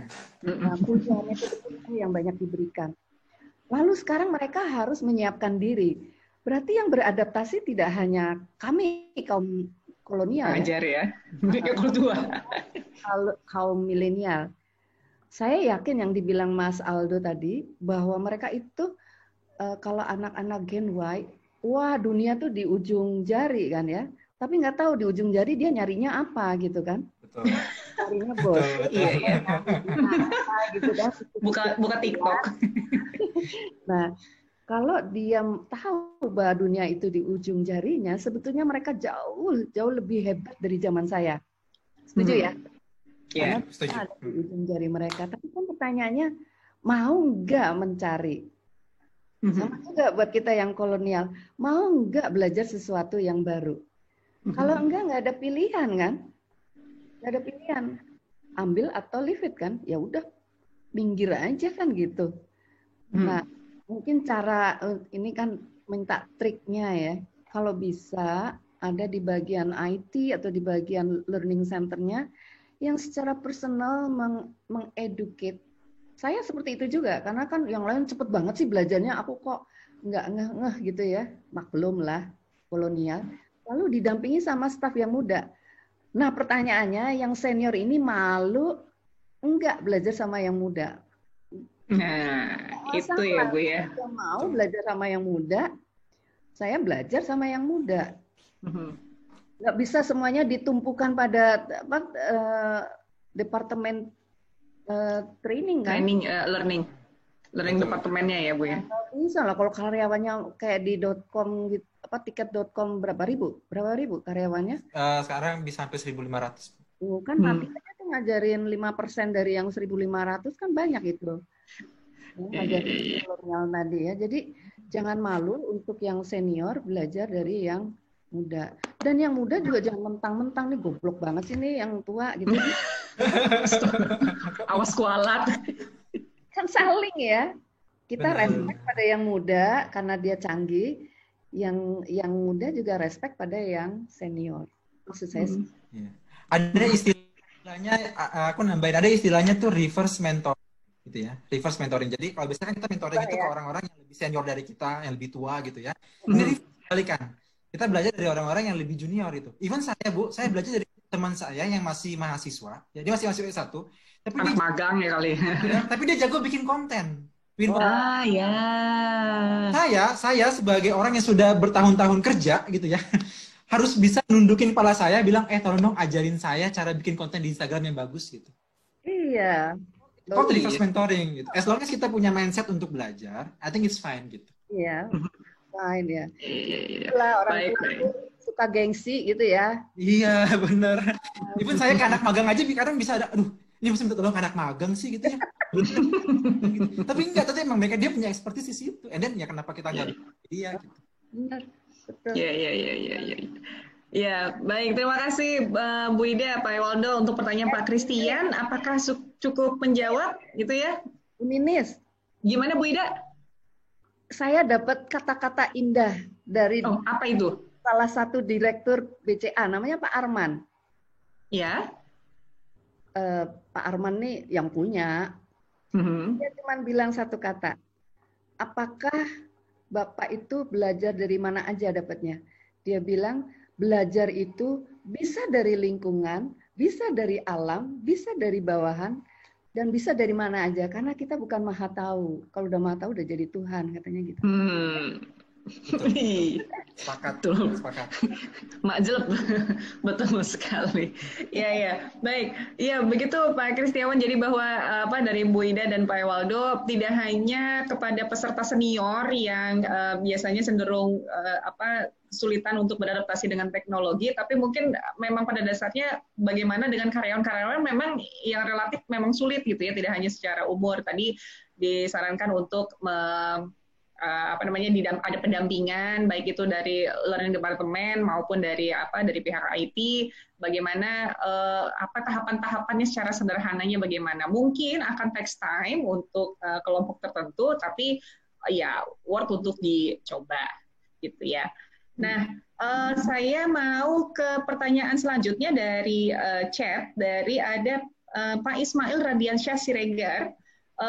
Pertanyaannya, bagaimana pimpinan perusahaan ter-encourage untuk mau berpartisipasi sebagai subject matter expert bagi learning department, apalagi sampai menyediakan waktu untuk mengajar gitu ya. Jadi saya paham nih, sepertinya sering ditemui subject matter expert, artinya orang dari bisnis gitu ya, selain dari learning department ini, merasa kalau misalnya didekati sama orang learning department, ini mau nambah kerjaan gue nih, ya, seperti itu. Atau misalnya gue ngajar, aduh kerjaan saya sebenarnya targetnya udah banyak gitu. Nah itu gimana, Pak Ewaldo? Oke, kalau dari saya gini, yang namanya mengajar itu kan nggak harus 1 hari 8 jam, gitu ya. Yang namanya mengajar itu bisa 30 menit, bisa 1 jam, gitu. Bisa sesederhana itu, apalagi dengan konteks sekarang itu bite size learning, belajar itu sedikit-sedikit gitu ya, comot gitu, hasil baru jadi satu. Nah begitu juga ketika kita ngomong bisnis. Nah ini bagian paling penting ya menurut saya. Yang tadi lagi ya, kita sebagai praktisi learning itu jangan eksklusif. Kita harus bangun relationship dengan bisnis. Kita harus banyak ngobrol sama mereka. Jadi gini, karena mereka tidak ngerasain apa ya, apa untungnya sih buat gue? What's in it for me-nya nggak ada. Pasti mereka nggak akan buy in dengan idea gitu. Karena idenya sebuah learning. So yang paling penting apa? Kita gali kebutuhan dia apa. Kebutuhan di direktoratnya dia, di departemen dia apa. Oh saya butuh, nih anak-anak saya nih, tim sales saya, itu kurang jago negosiasinya misalnya. Gimana ya caranya? Baru kita comes up dengan solution. Hopefully dia bisa buy in. Kenapa? Karena dia ngerasa butuh. Akan jadi challenging kalau dia ngerasa nggak butuh. Nah itu akan jadi repot. Itu kalau kita ngomong secara direktorat. Kalau kita ngomong dari sisi BOD misalnya, dari Board of Directors secara garis besar, kita bisa tanya, bisnis ini dalam setahun 2 tahun lagi mau dibawa kemana? Oh dia bilang, oh kita mau ke arah digital, mau segala macam. Baru kita tanya lagi, apakah Bapak yakin employee kita memiliki capability dan kompetensi untuk menuju ke arah sana? Kalau dia rasa bilang, aduh kurangnya, baru kita datang dengan solusi. oke Pak, kita mau ngarah menjadi sebuah digital company. Oke, this is the learning roadmap untuk kita ngembangin karyawan kita supaya bisa mendukung misinya Bapak. Nanti Bapak tolong ya, Bapak bikin sharing knowledge 1 hari, 1 jam tentang ambisi Bapak tentang digital company ini Pak. Kasih dia panggung untuk sharing wisdom-nya dia gitu. Nah, hopefully dengan gitu dia bisa buy-in dengan ide dan dia bisa menjadi subject matter expert untuk bagi knowledge. Salah satu approach-nya lagi, kalau di kami menjadikan BOD itu menjadi speaker di podcastnya kami. Podcast itu cuma 14 menit, 15-20 menit. Dia cuma ngomong 15-20 menit, ada satu hostnya nanya ke dia, Pak, menurut Bapak value hunger itu seperti apa sih? Gimana sih cara kita supaya bisa rajin untuk lebih belajar dan sebagainya? Hanya dengan begitu dia sudah ngajar. Dan materi itu terekam di Spotify. Bisa diakses kapanpun dan dimanapun oleh semua karyawan. Ketika itu naik di Spotify, kita blast email besar-besaran ke semua karyawan. Pak, ini sharing tentang how to become a hunger talent. Wah, orang pada masuk ke Spotify, dengerin. Itu. Selepas dengerin, orang kalau ngobrol sama dia, Pak, podcast kemarin keren Pak, segala macam gitu-gitu. Itu kita rolling, semua BOD member menjadi speaker di Spotify. Ini mungkin aku izin sambil jualan ya. Maksudnya aku taruh link di chat. Teman-teman bisa ngeliat. Starting dari episode 4 ya, itu kita lakukan semua WFH ya. Dari episode 1 sampai sekarang itu semua WFH. Jadi kita nggak pernah face to face, tapi kita bisa bikin podcast seperti itu. Balik lagi kita di learning designer ya, kita bikin desain gitu. Nah, dan mulai dari episode 4 itu kita ngomong tentang our value dan speakernya semua BOD. Kita kasih panggung ke mereka untuk sharing their wisdom. Dan mereka buy-in. Kenapa? Mereka menganggap bahwa value itu penting. Itu kalau dari saya, monggo Bu Ida kalau bisa ada perspektif yang berbeda. Oke, makasih Pak Waldo. Bu Ida, bagaimana tambahan Bu? Yang pertama gini dulu nih, yang penting nih ya. Perusahaan tuh ingin membangun budaya belajar nggak sih? Itu dulu. Kalau dia nggak merasa bahwa budaya belajar itu tidak penting, itulah yang terjadi. Misalnya nih yang kita suka lihat kalau lagi in company ngajar ya, Bu Ninis, ingat nggak? Iya. Asik-asiknya si peserta ikutan belajar di kelas, totonya direksinya manggil dia, kan dia keluar kan? Ada juga deh nih yang lagi sekolah di PPM, dibayarin loh, dibayarin sama perusahaan. Lalu dia dipindahkan ke daerah lain, ya susah lah, akhirnya kan nggak datang. No. Jadi menurut saya budaya belajar ini harusnya datang dari top management. Karena itu tatarannya udah tataran di organisasi tuh dewa-dewa tuh kan ya di sana. Ya, dan yang paling tahu organisasi ini akan dibawa kemana kan yang para direksi kan. Betul. Kalau para direksi juga tidak tahu kompetensi ke depan SDM-nya harus punya apa, boro-boro dia akan membangun, boro-boro juga budaya belajar akan dibangun di situ. Jadi yang pertama direksi atau apa sih, nggak enak ya ngomong direksi ya, pokoknya top management dan jajarannya, BOD lah ya, harus tahu dulu organisasi akan dibawa kemana, sehingga membutuhkan kompetensi apa, lalu kompetensi ini akan dibangun melalui apa, apakah hanya sekedar bedah buku, itu kan juga belajar. Knowledge sharing, yang dibilang Mas Aldo kan juga belajar, sehingga kalaupun mereka salah, nggak masalah. Kan kadang-kadang lagi ngomong salah sedikit aja langsung direksinya bilang, ah lu ngaco. Ya udah ngomong lagi nggak dia? Nggak akan ngomong lagi. Sehingga itu disebut budaya belajar, itu sebetulnya harus diinisiasi oleh para top management ya, para BOD, sehingga orang beramai-ramai akan belajar. Belajar itu penting karena ada hubungannya dengan kompetensi.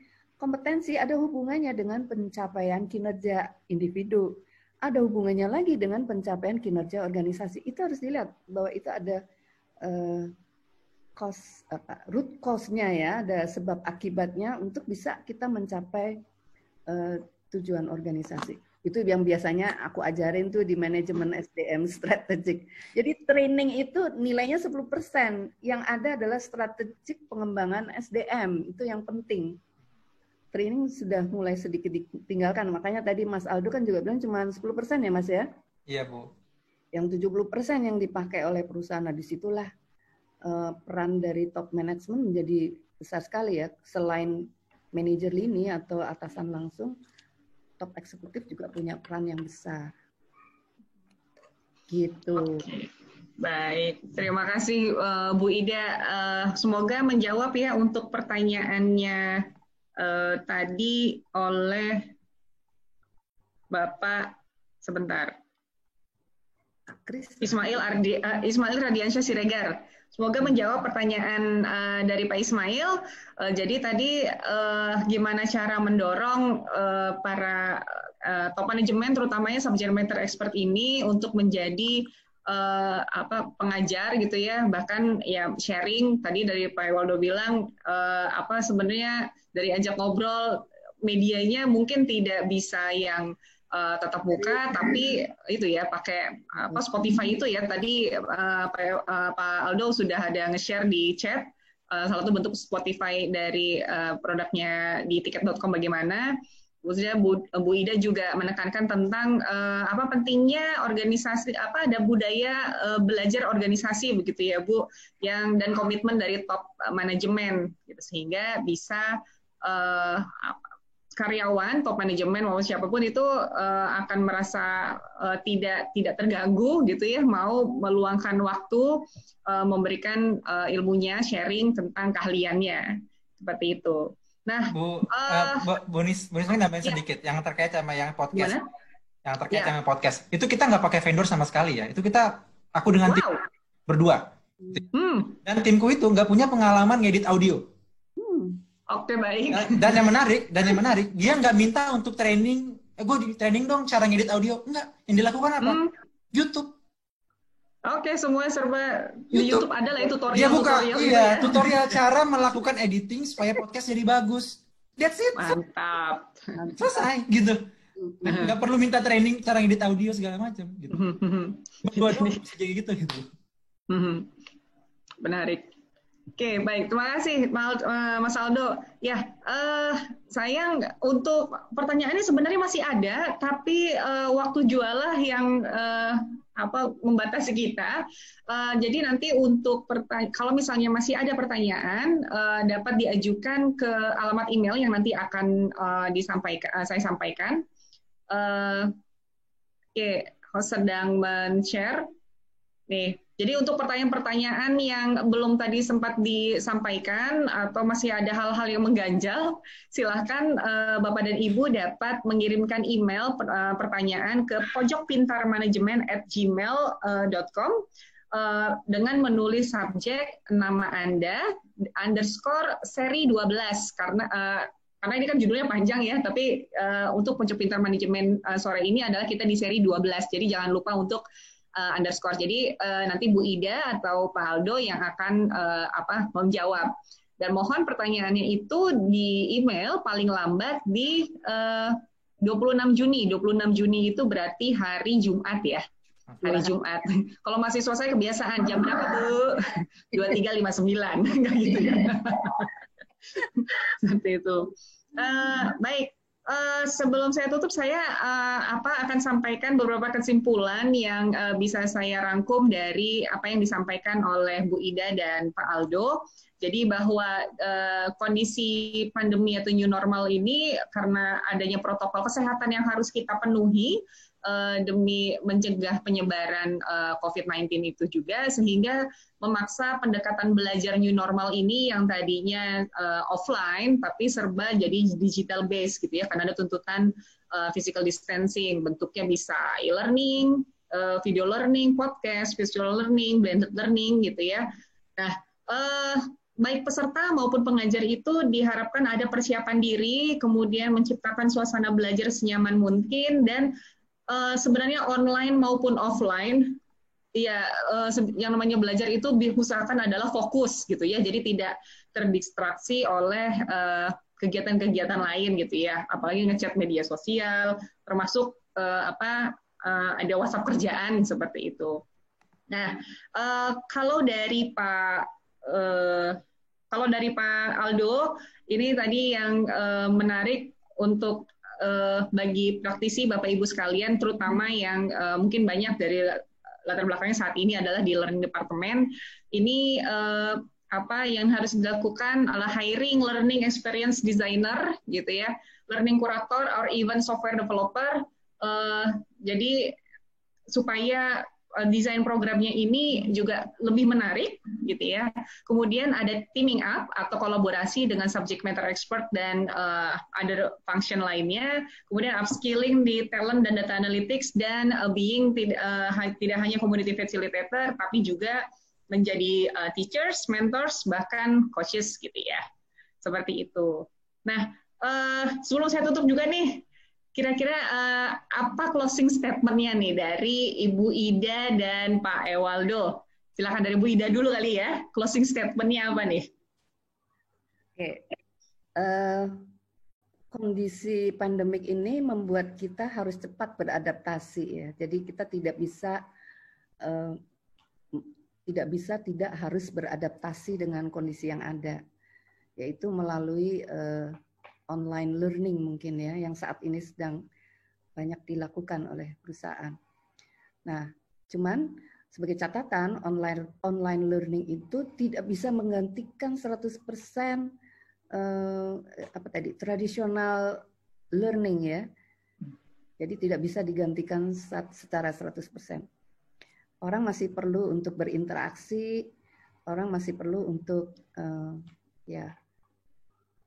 mempraktekkan apa yang sudah dia pelajari, itu penting sekali.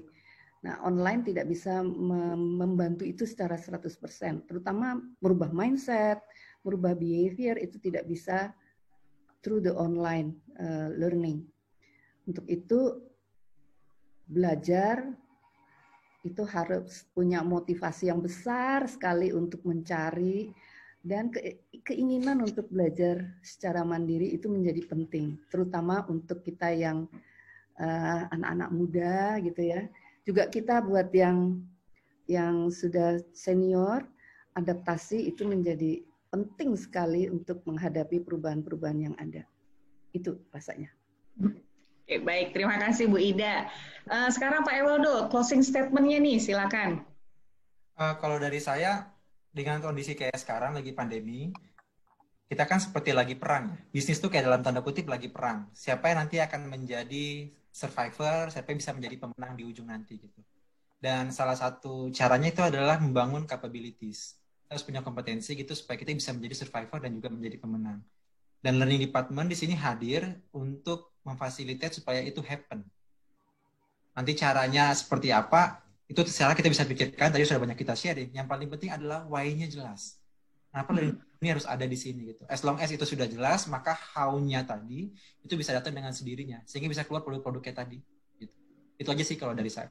Thank you. Oke, baik Pak Ewaldo atas sharingnya. Oke, selanjutnya mudah-mudahan materi dari yang dibawakan oleh Bu Ida maupun Pak Ewaldo ini bermanfaat. Jangan lupa mohon untuk memberikan feedback supaya nanti Bapak dan Ibu dapat menerima materi atau slide PowerPoint yang tadi di sharing selama sesi ini ya gitu. Silakan Bapak Ibu scan barcode-nya. Nanti akan langsung direct ke kuesioner. Kuesionernya pertanyaannya nggak banyak kok. Akan hanya membutuhkan waktu beberapa detik aja untuk menjawab. Seperti itu. Tapi sungguh feedback dari Bapak Ibu akan sangat bermanfaat bagi kami untuk dapat memberikan sharing pucuk pintar manajemen selanjutnya yang menjadi lebih baik. Itu. Kalau misalnya agak sulit scan barcode-nya untuk dari layar. Di sini Mbak Yuli di grup chat sudah menuliskan juga, bisa langsung klik https://bit.ly/feedback ppm 12 gitu, pojok pintar manajemen seri 12. Oke, baik. Waktu jualah yang memisahkan, di sekeliling saya sudah terdengar azan maghrib bahkan. Jadi untuk yang Muslim kita bisa segera menunaikan ibadah sholat maghrib.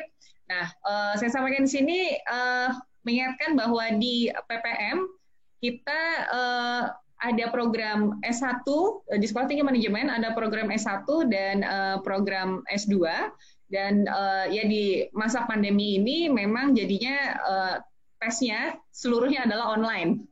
Seperti itu. Jadi bisa dilihat di layar online tesnya. Silakan menghubungi. Daftarnya bisa langsung menuju link berikut. Itu. Ada lagi Mbak? Saya ingatkan kembali untuk yang program Pascasarjana, ini kami ada 3 kelas, misalnya. Satu kelas yang Wijawiyata Manajemen itu kelas reguler, jadi jam belajarnya itu pada saat jam kerja ya. Kemudian ada kelas eksekutif muda, itu ya fresh graduate atau pengalaman kerjanya kurang dari 2 tahun dan tapi sudah bekerja gitu, sehingga makanya jam kuliahnya itu biasanya di malam hari atau di hari Sabtu gitu. Dan kemudian terakhir ada kelas MM eksekutif. Kelas MM eksekutif ini untuk para pimpinan organisasi gitu ya. Ini kuliahnya juga malam dan hari Sabtu. Nah, kami nanti akan menyelenggarakan event Publikas Postgraduate Program di judulnya Project Business Survival Hints in a New Normal Era, akan dibawakan oleh dosen kami, Ibu Dia, Ibu DRF kami sebutnya. Nah, di sini kami juga akan informasikan bahwa alhamdulillah di tengah pandemi seperti ini kami masih bisa berkesempatan untuk memberikan beasiswa S2. Silakan persyaratannya bisa dibaca di layar, dan ini memang untuk kelas yang WM, jadi untuk yang kelas reguler yang jam kuliahnya memang hari kerja, seperti itu. Jadi silakan, masih ada waktu untuk pendaftarannya sampai dengan 15 Juli. Oke, Bu Erisa ini tadi di chat menyampaikan tadi boleh di playernya untuk free class tadi, yang Bu DRF ya. Oke, baik, nanti akan diinformasikan kembali. Untuk ini adalah tahun ke-12 kami menyelenggarakan program beasiswa untuk S2. Berarti kalau dihitung-hitung berarti sudah sejak 12 tahun yang lalu. Itu. Nah, oke, baik. Terima kasih atas waktunya, Bapak Ibu sekalian. Semoga bermanfaat apa yang disampaikan. Saya dan pembicara mohon maaf apabila ada kesalahan dari baik kata, sikap, dan perbuatan. Tetap semangat, tetap termotivasi untuk belajar, karena tadi kan belajar bisa kapan saja, tidak terbatas walaupun kita ada di situasi new normal seperti ini ya gitu. Dan patuhi protokol kesehatan yang dianjurkan oleh pemerintah maupun organisasi demi kesejahteraan kita bersama, kesehatan kita bersama ya. Insya Allah kita akan jadi pemenang terhadap pandemi ini. Sekian, terima kasih, selamat malam semuanya. Terima kasih.